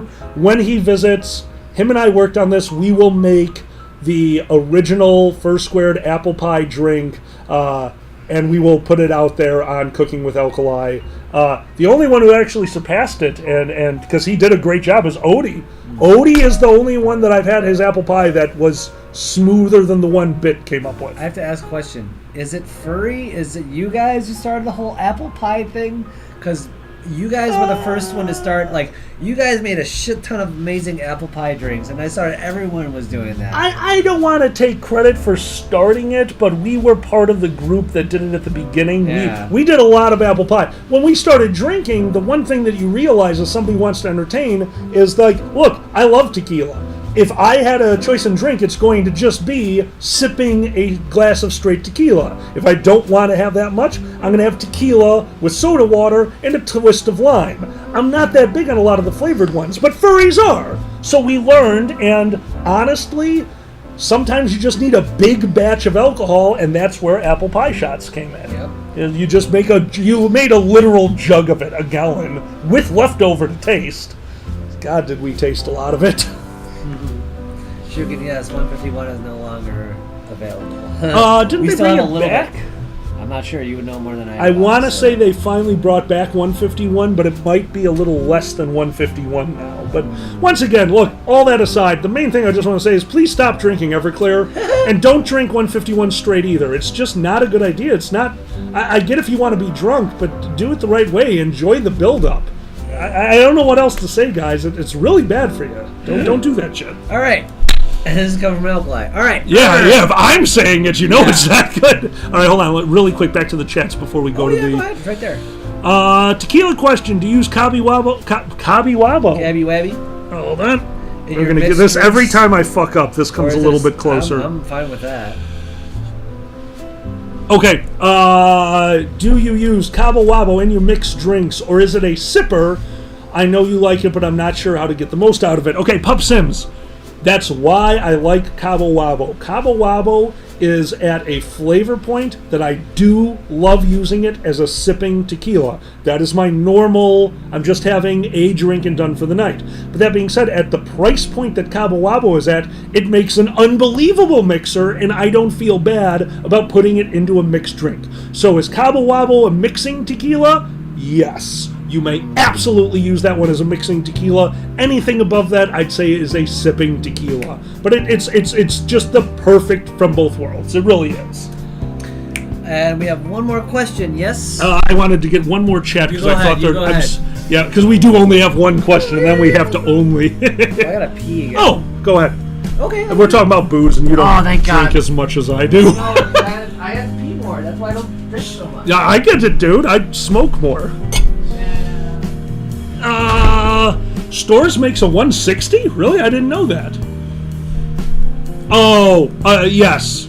A classic Godfather, whiskey and amaretto, fucking delicious. Absolutely.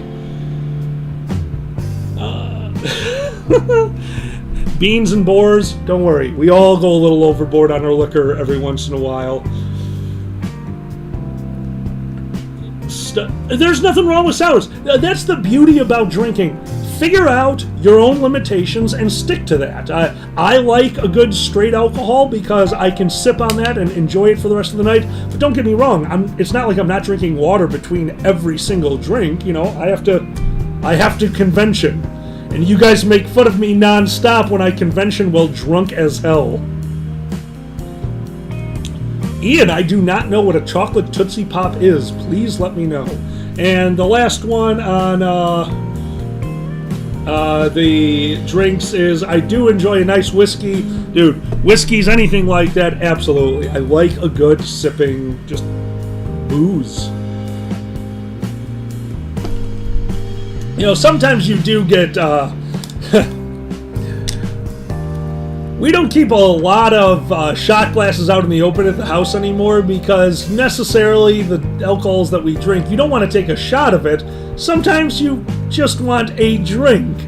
You don't need to shoot them. You can sip whatever. By the way, if anyone ever hands you a shot and they say you have to shoot this, they're wrong.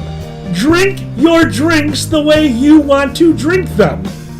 And if they ask you for the glass back, demanding that you shoot it, feel free to dump it over their head. Don't make people drink, assholes. Let them go at their own pace. It's always a bad idea. Ian, ooh. I love Frangelico, I love Chambord, and Sprite to bring them together? Interesting. Okay, I've never heard that one. I have not Biggest Tiggus. Cavada de Oro? I do not know that one. Yeah, Shell, I'm sorry. I've seen a lot of people go overboard at cons, and if you mess up your night at the end of the night, that sucks. If you lose out on a day of convention, that's a travesty. Don't do that. I would get so fired at your job. Oh, we drink constantly. I can't. I'm old. Oh, you're talking about I have the to ability? pee. Yeah, no, we're not allowed to get up from the desk to pee. Yeah, that's not a pee. thing. You can't leave the things are trading. I'm a 40-year-old man. I gotta pee.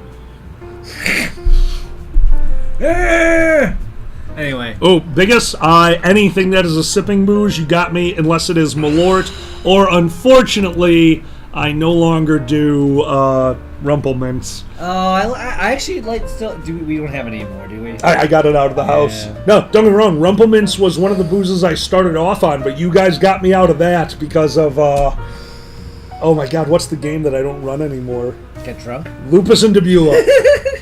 Somebody challenged me. You guys are wonderful.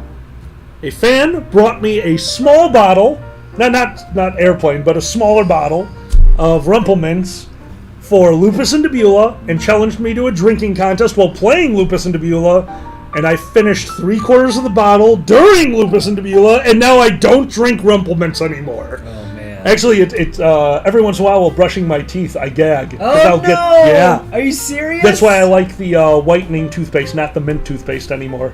When you go to the dentist, do you ask for bubble gum so you don't get flashbacks? No, I just let them do their thing. The dentist hurts enough as is. Oh man, that's some scarring, man. Shukin, yes, I do still use it for mixes, and yes, I do still use it for the Alaskan oil slick. That's just a good shot. Oh, speaking of Cthulhu. And please do, Gunsmith. Go ahead. Where? No, you said speaking of Cthulhu. Speaking of Cthulhu, did we answer that question? That's our last question. Should I read it out right now? Oh, okay. Cthulhu appears. He challenges the world to a final showdown for the fate of mankind's sanity in the wrestling ring. Yes! Very well done, Erner. Bray Wyatt's involved. You must create a traditional Lovecraft protagonist, face fit to defeat Cthulhu the Heel. What's his name, his gimmick, and his finishing move, and how does he save us all? Xander. Okay. So this is a question for both of us. Wrestling for you and Cthulhu for me. That's Erner. Great question. Also, screw you. So right now, the wrestling guy I'm gonna say is gonna be the perfect Cthulhu, is the hottest guy in wrestling right now because he doesn't care. Orange Cassidy. Orange Cassidy is going to be Cthulhu? Yeah, he's a good Cthulhu protagonist, don't you think? He could be a good... Because that's... Cthulhu's nothing about, like, scaring people. It's just about the unknown. And Orange Cassidy's basically a big unknown. He could shrug off a lot of Cthulhu and horror. I think. I don't know. No, he'd probably have a good will save against knowing the knowledge of the universe. Yeah. I don't know. So, guys, if you don't know, Orange Cassidy is just like imagine someone straight out of a '90s jeans commercial. I don't know. That's the best way I can perform. That's pretty solid. That his catchphrase is basically just whatever. Like, no. When they announce him, he is from wherever. His weight is whatever. That sounds Cthulhuan. Have you heard that? Yeah, that sounds true. Cthulhuan. Yeah. So, yeah, he's meant for it. I think he could work. Yeah. Oh, he's too much of a slacker to experience sand loss. Okay. That counts. That'd be good. Yeah, he could do it. Oh, yeah. That's a good thing for him being a Cthulhuian monster. Okay, so we've got Orange Cassidy as the Cthulhuian monster. Now, who fights him? Who's the antagonist? Who is going to save us from the Cthulhuian Cassidy? Cthulhu Cassidy. I thought he's. Oh, he's the protag. Oh, okay. So we're. Okay. Oh, is he the antag now? So no. Actually, I agree with you. He would be a good protag. So who's the antag? Fuck. I think. I mean, at this point, you only have two choices. What? Do you go with the classic Undertaker or the new Bray Wyatt? Or just maybe not a wrestler this time. Make it someone completely different. Steve. Holy shit, Steve. All right. What? If you watch wrestling, think about it. If you watch wrestling, and Orange Cassidy steps into the ring and he's doing the Orange Cassidy thing, and on the other side, Steve comes out, full business suit. steps into the ring, makes $2 million in the stock market. His name is just Steve. Steve. with the dollar sign. Yeah, Steve with the dollar sign. I get it. Okay. Steve with the dollar sign. He looks over at Orange Cassidy and is like, "What?" I'm sorry. Orange Cassidy just shrugs because that's what Orange Cassidy does. And Steve snaps his fingers, and now all orange juice is fermented. Oh. Yeah, dude, we got a problem. Doink the Clown would be good. Who's Doink the Clown? Is that a wrestler? You don't remember Doink? No. He was an evil clown. They had an Back evil before clown. that was a thing. Really? Yes, they did. Wait, it was always a thing. You're right. It was always a thing. That evil clown was a thing since children existed.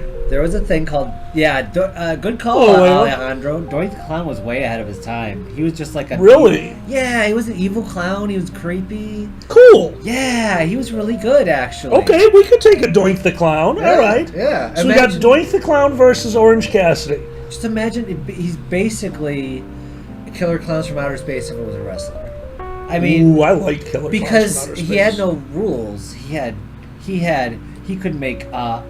This is real. He had duplicates. No one knew which was the real one of him. So he very much could be a Cthulhu and bullshit. Yeah, see, I love that. He had miniature voices. He had Dink. He had Dink the Clown. He had him. Really? Yes, this is 100% true. He had Dink the Clown. Okay, that's phenomenal. And he had a joy buzzer that could kill you as well, just like Killer Clowns. Oh, wow. Killer Clowns was 1988, and Doink appeared in 1992.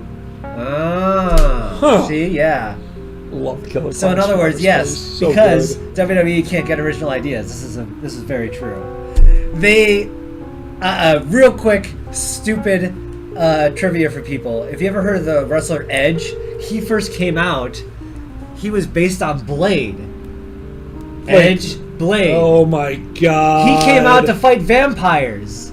He came out to fight. He was Blade, and he came out to fight Gangrel, who was drinking a cup of blood before he did the wrestling. But everyone kind of forgets that part because that's how we start things, and everyone, Shukin wants to know who would win in a match between Orange Cassidy and Butch Cassidy.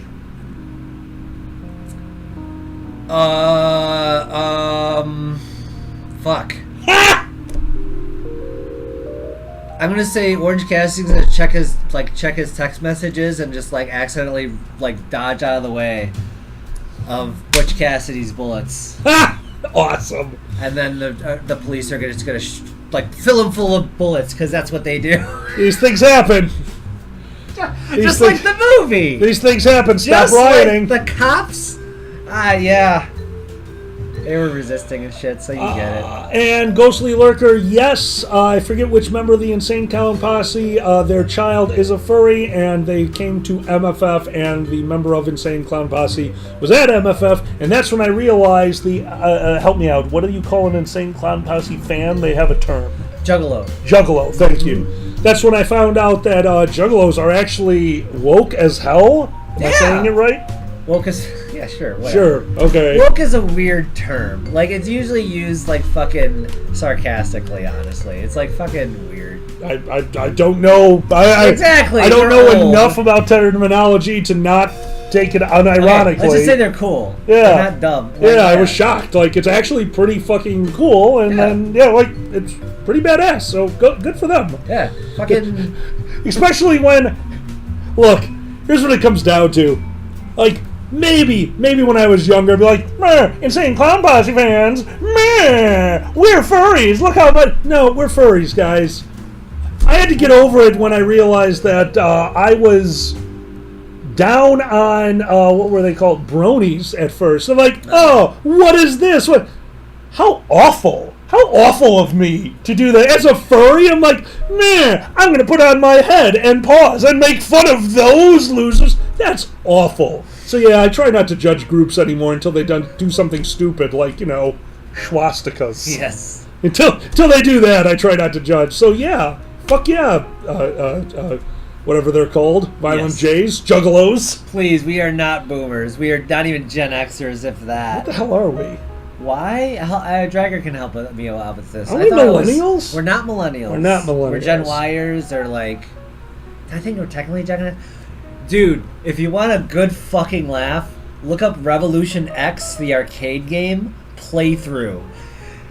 You help Aerosmith save the world from the free speech bad people that are trying to stop Aerosmith from playing their music. So you shoot CDs. Oh man, it's called Revolution X and it's hilarious. Okay then. It has the same gameplay as like the old Terminator 2 arcade with the machine guns. Yeah, I remember that. Yeah, it's fucking hilarious. Alejandro, firing a gun that shoots CDs. Yeah. Works for me. Oh, it's so dumb. It's wonderful. Oh boy. All right, where'd it go? Oh, it's 3 o'clock. Holy Where'd it shit. go? Where are we going? Where's the word pad? We finished the questions actually. There you go. We're done. I think that was the last question. Yes, but on the word pad we had the shout outs. Oh, I got you shout outs. I've got them on my phone. No, yeah. I got shout out. Shout outs. We're looking this shit up. Boom, boom, boom. Shout outs. We just fucked it up. They're right there. I know that. I repeated the word. Look at it's a rhyme scream. That's what you heard. Shout outs. Wonder who is They're next. literally on the screen. I was pointing to them. Shout out right there. Never heard of it.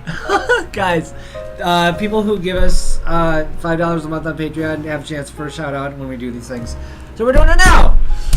Here they are. Oh, Shelly, thank you so much. Thank you, Shell. Oh, we miss you too. Yes. Shell, being productive during COVID is the hardest thing ever. I've honestly never been more stressed in my life. Yeah. And, oh my God. everyone's trying. Just remember that. You know, everyone's trying to live their best life. I mean, you can. It's a longer discussion, but I truly believe that, and we're all trying to be productive and we're trying to figure it out. So yeah, good luck to you all. Yeah. All right, shout outs. We're going to start off with Draco Silverclaw. Sorry about that. Draco Silverclaw. So Draco, it's really weird. Recommended that everyone eats a dozen eggs before choir practice. Why? Because you have to eat them whole.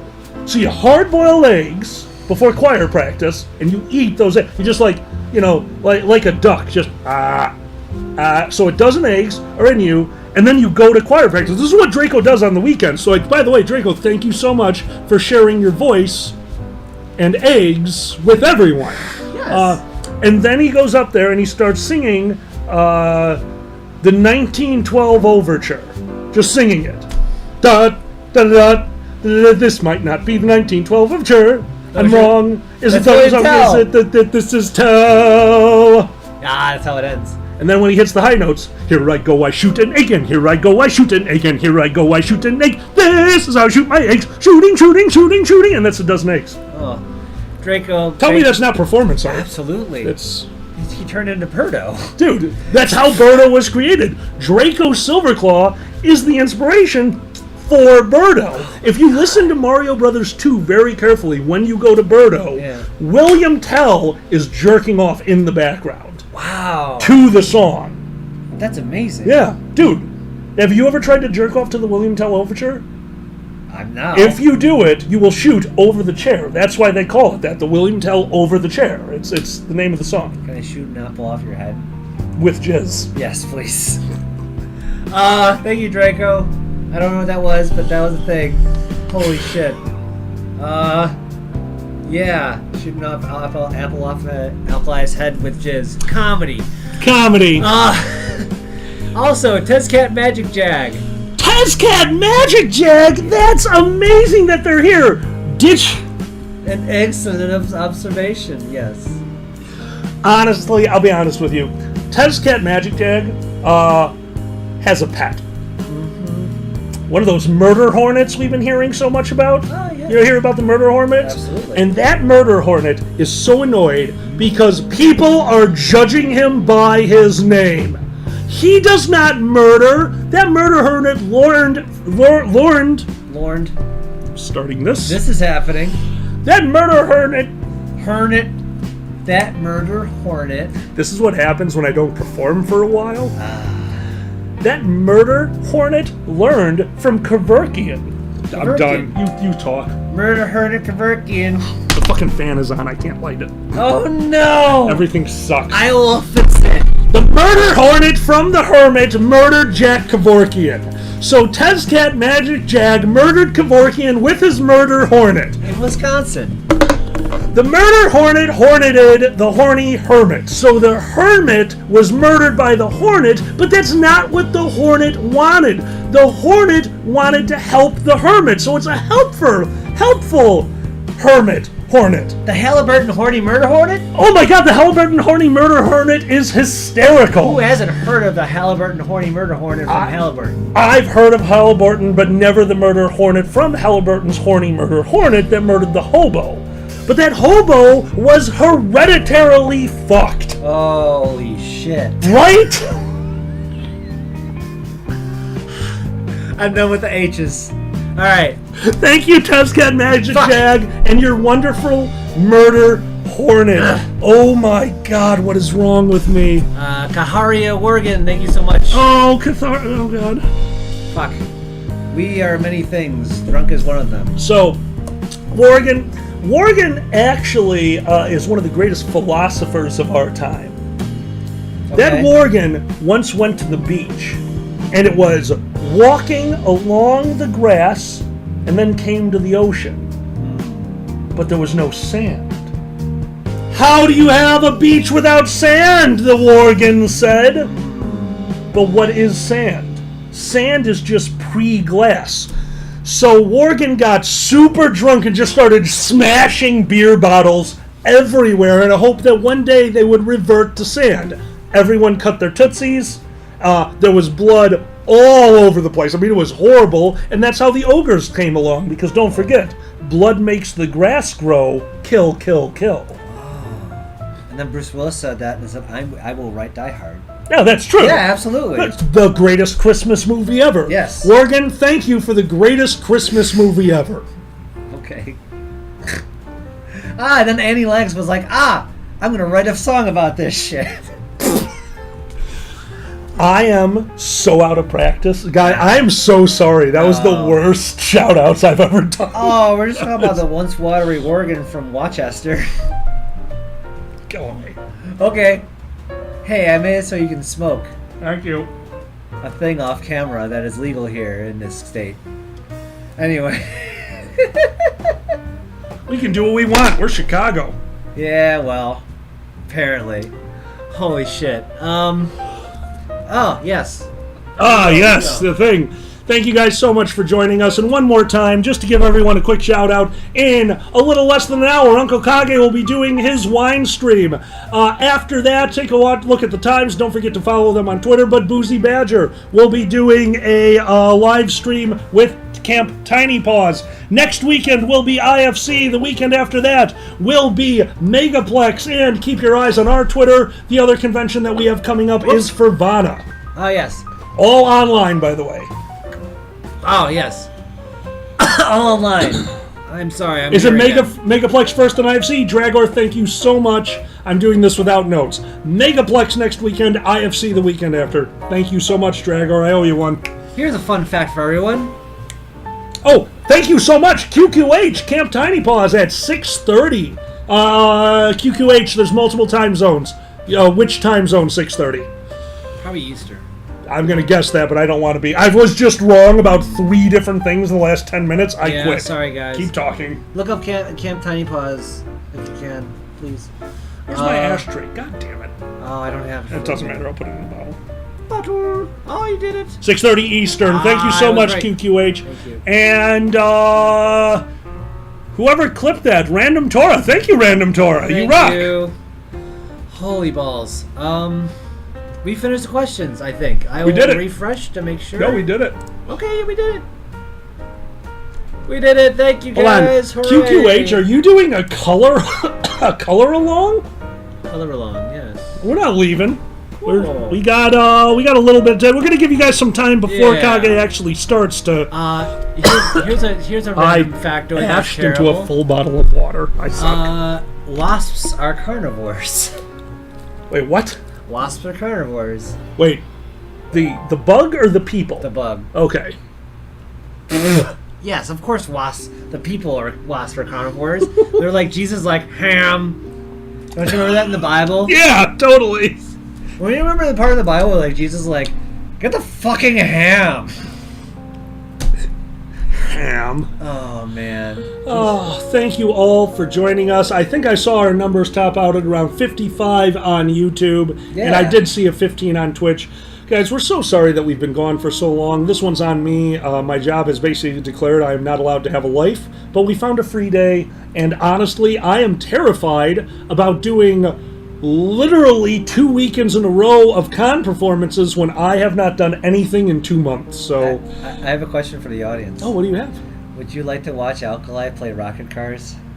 They say no. I can't believe how quickly they said no to that. Oh, they said no? I am horrible at that game. They said no. I saw it. You don't. Are you wearing your contacts? No? They said no. Oh, another no? Oh, what a horrible idea. Oh my god, they're making fun of us? I don't know. Oh, I think they'd love no. to see you Shut play up. Rocket Cars. I think it'd be fun. It's so bad. I am so bad at that game. Oh, you know what? No, it'll be fun. It'll be alright. We'll do it sometime for you guys, Okay, I promise. It's just I'm so bad at video games. It's fine. You give hope for people who are also bad at the video game. Okay, Benny's right. Huh? Must be Rocket Cars, but with drinking. Okay, We'll have sure. to turn it into a drinking game. Losing 7-0 has never been more deadly. I'm fine with this. Holy shit. I do appreciate, like, a drinking game. So, I brought in... I didn't... Okay. Yes. Let me rephrase this. I tried to incorporate drinking games into a lot of the stuff I did when it was appropriate because, once again, back when I just basically emceed a lot of stuff, back before Furry, I was just the straight man and announcer. I would help out my friends doing stuff like that, but a lot of them were drinking involved. Leave it to Furry to turn drinking games into, like, possible death traps. Because beforehand, like, don't get me wrong, we did stand-up fall down with 5 stand-up comedians. You do your set, you go to the bar, people buy you drinks, the money for the drinks goes to charity, but you have to drink the drinks, and then you get back up on stage and do another solid 10 or 15 minutes. That was bad enough. But furries, I love you guys. We started doing Mystery Science DST3K, Dragon Science Theater 3000. And the drinking rules some of you would like to do. Like Torch for D&D. Back before I understood how the game was going to work, and you got us drunk in 30 minutes. Or, one of the all-time greats, I'll never forget it, Clock Tower. What the fuck? Yes. We have the wonderful ability that you guys have given us to perform at cons, and we love it. And sometimes after panels, they go so well or so poorly that we go back to the room and talk about it. And never were we as amused as MFF's DST3K when we showed the movie.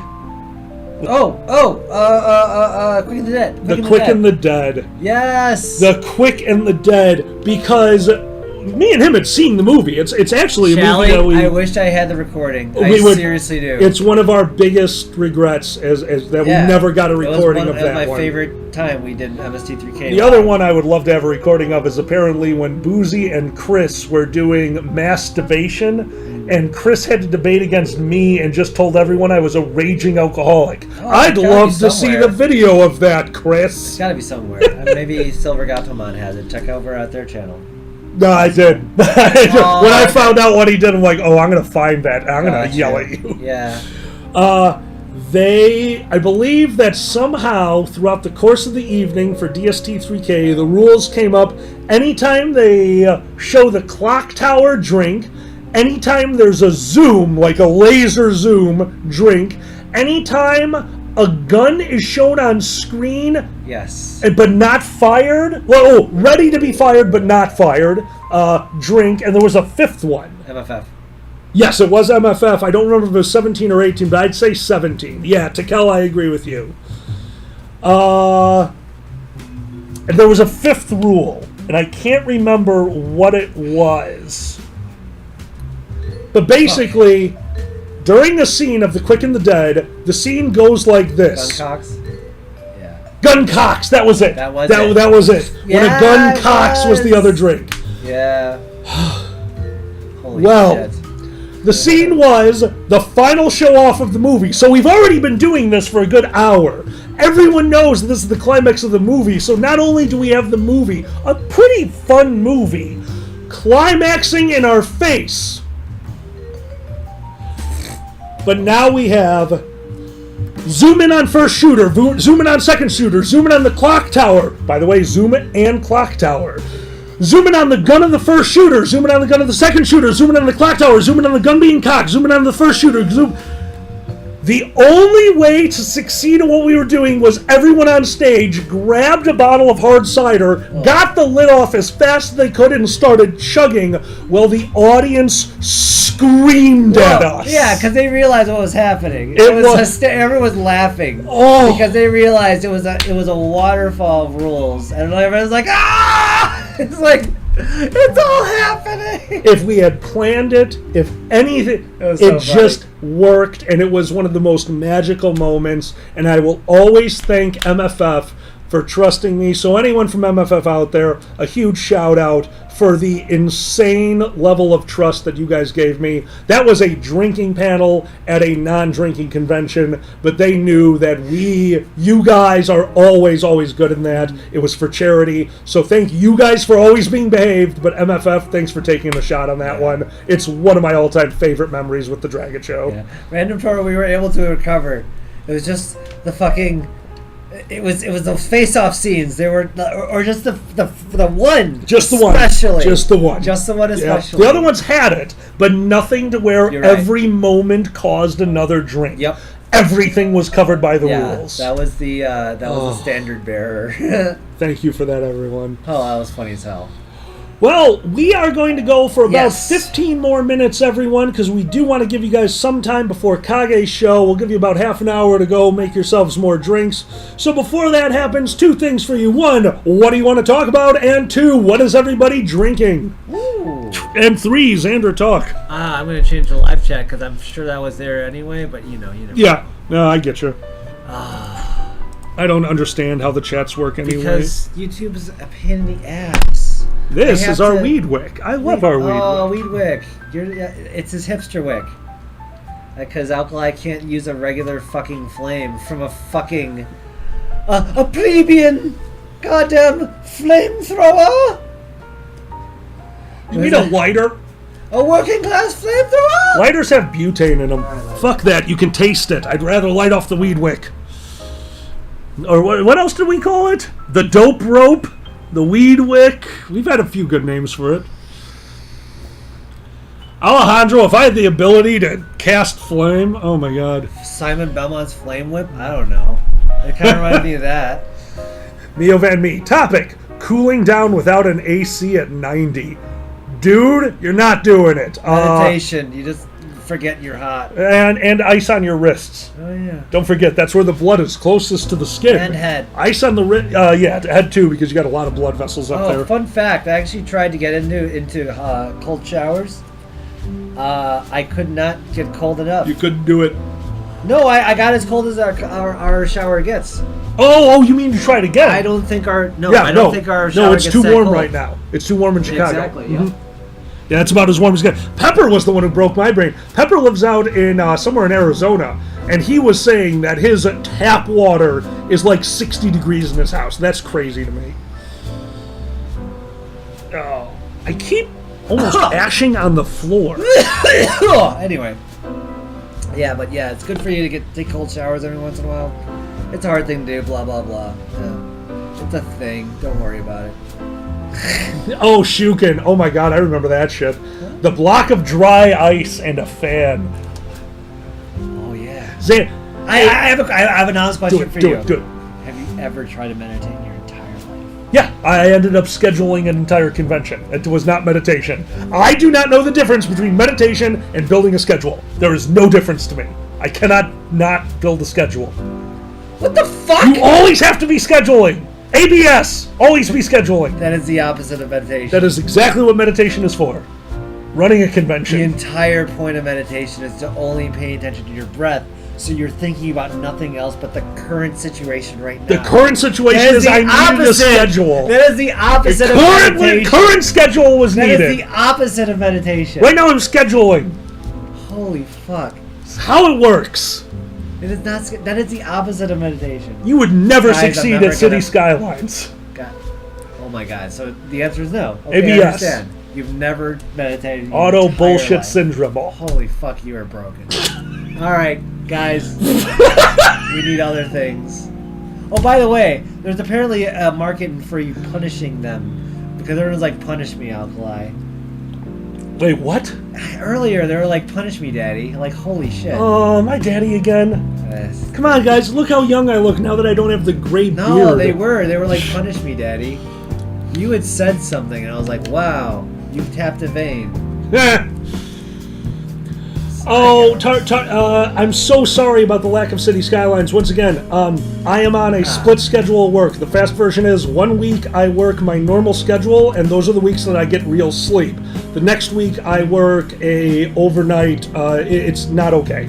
I'm so sorry. Right now, just my weeks are either sleep or work. I will, once this is over, I will get back to City Skylines. We want to bring back the Keldrock bullshit. With that, we've been working on bringing that back, and we want to stream more. I'm so sorry if everyone will just bear with me for far more time. Yeah, Alkali's got to do crazy hours. I'm Sorry. So sorry. It's a thing, Hate it. off and on. I hate it. Guys, do you want to say the whole situation? Well, like, No, that's enough. Okay, we're just trying, and I will be doing streams every once in a while with Dragger when Alkali's busy, and it's just a thing. I'm sorry. Yeah. Whew. Okay. What? Earner. Alkali looks like businessman Commander Shepard. Nice. I will still never forget the first time I played through Commander Shepard 2. What game is Commander Shepard? Oh, hell yeah. Mass Effect 2. Mass Effect 2. That was great. I am a completionist, so I needed to go through all the dialogue, and the first time I found the weird alien doctor race singing the score. I am the very model of a modern Solarian? Solarian. Yes, something like that. I am the very model of a modern day Solarian. Fucking amazing. I was Look it up- broken. Look it up on YouTube if you ever. I had to stop playing. Oh. I had to stop playing for the day. That was the most magical, out of left field, too much effort. I haven't told you yet. You don't know this. Okay. I love Too Much Effort. Too Much Effort breaks my brain, and it's the funniest thing in the world to me. Yes. And last 2 nights ago, I didn't tell you this, I showed Tom Shia LaBeouf. Ah, yes. He had never seen the Shia LaBeouf play before, and he could not function. Cannibal Shia LaBeouf. Cannibal Shia LaBeouf, he did not understand what he was watching. He could not function during the thing, could not turn his eyes away, and when Shia LaBeouf showed up, he stood up and just left. That was the end. That was the end. He could not function for Shia LaBeouf. It was so amazing. Oh, I found pictures of Lad Kalai recently, actually. Lad Kalai? That's pictures of you as a baby. Shut up. I've seen I was some. never a child. Oh my god. I was born 20 years old. I found some old pictures of you and me. Holy shit. They're on my FA somewhere. If you dig back in the old Safe for Work, just put on Xander and just go Safe for Work and goes way faster. Look, oh shit, there's only like 5 Safe for Work pictures in here, Xander. You're horny as fuck. Anyway. So at my parents' house, on the living room wall, is the youngest picture of me that I know of. Uh-huh. Is me at 5. If this was the size of my head, this is the size of my fro. I was a full fro baby. Yes. Full fro baby. Fro baby. Oh my god. Baby Alkali did scream as loud as adult Alkali, but as my parents said, I was a very quiet child. And what happened? And they picked you based on your giant fro? They're like, he must be smart. That hides brain. Fro brain. I mean... What is wrong with you? Look at that Jew fro. Sorry. Holy fuck. Oh my god. Thank you, Shally. Holy fuck. Oh, Shukin had a big one. I'm very well acquainted with Mather's mathematical. I understand equations both simple and quadratic. Oh my god, it's the lyrics! I am the very model of a modern-day Solarian. I'm very well acquainted, too, with matters... I don't remember it. But yeah, no, that's it. Oh, you did that off of memory? Well done, Shuka. Or copy-paste. Either way, good job. Thanks for posting it. Alejandro, I thought you were Bob Ross's hidden secret. Jesus Christ, I love Bob Ross. Bob Ross is amazing. He did kill people, right? Oh, I'm sure he had to. Right. He had to. Wait, wasn't he actually like a Vietnam vet or some shit? There's no way. Please I tell me heard he that. had seen some shit. I heard the same rumor about Mr. Rogers, that he was a Vietnam vet. So I don't know which of those is. It's always true. Yeah. Speaking of binge, people asked what we've been binging. I can't remember who asked. Alkali recommended. I can't remember who asked. No one asked. Alkali recommended it to me, and I watched because of him. I'll Be Gone in the Dark. It's very good. It's the best real crime thing I've ever fucking seen. It's about It's about the ear killer. They call it the Golden State Killer. Yeah, that's the one that encompasses. Yeah. And anyway, honestly, it's amazing. Patton Oswalt made it happen, and his wife made it happen. His wife created it, Yes. but he used everything from Correct. there. Yeah, no, it's really something special. No, I love them both. And at that point, I think the puppets on that show scared the fuck out of me when I was little. What was that? Which show? By the way, that's on HBO if you're curious. Oh, there were puppets on Bob Ross's Hidden Secret? What? I don't know what I'm talking about anymore. Okay, I want Bob Ross to have puppets. We should be going soon? Is that what you're saying? Yeah, I want to give people time to set up for... Mr. Rogers. That was great. Remember he had the puppets in the other I world? always watch Mr. Rogers. Mr. Rogers was awesome. Ladies and gentlemen, thank you so much for joining us. On in half an hour on YouTube will be Uncle Kage doing his wine stream. Please enjoy. We'll be there in the audience. Thank you so much for joining us. And Xander? I'm Xander. I'm Alkali. Good night, everybody. Or have a good weekend. Thank you to the wine stream. Yes.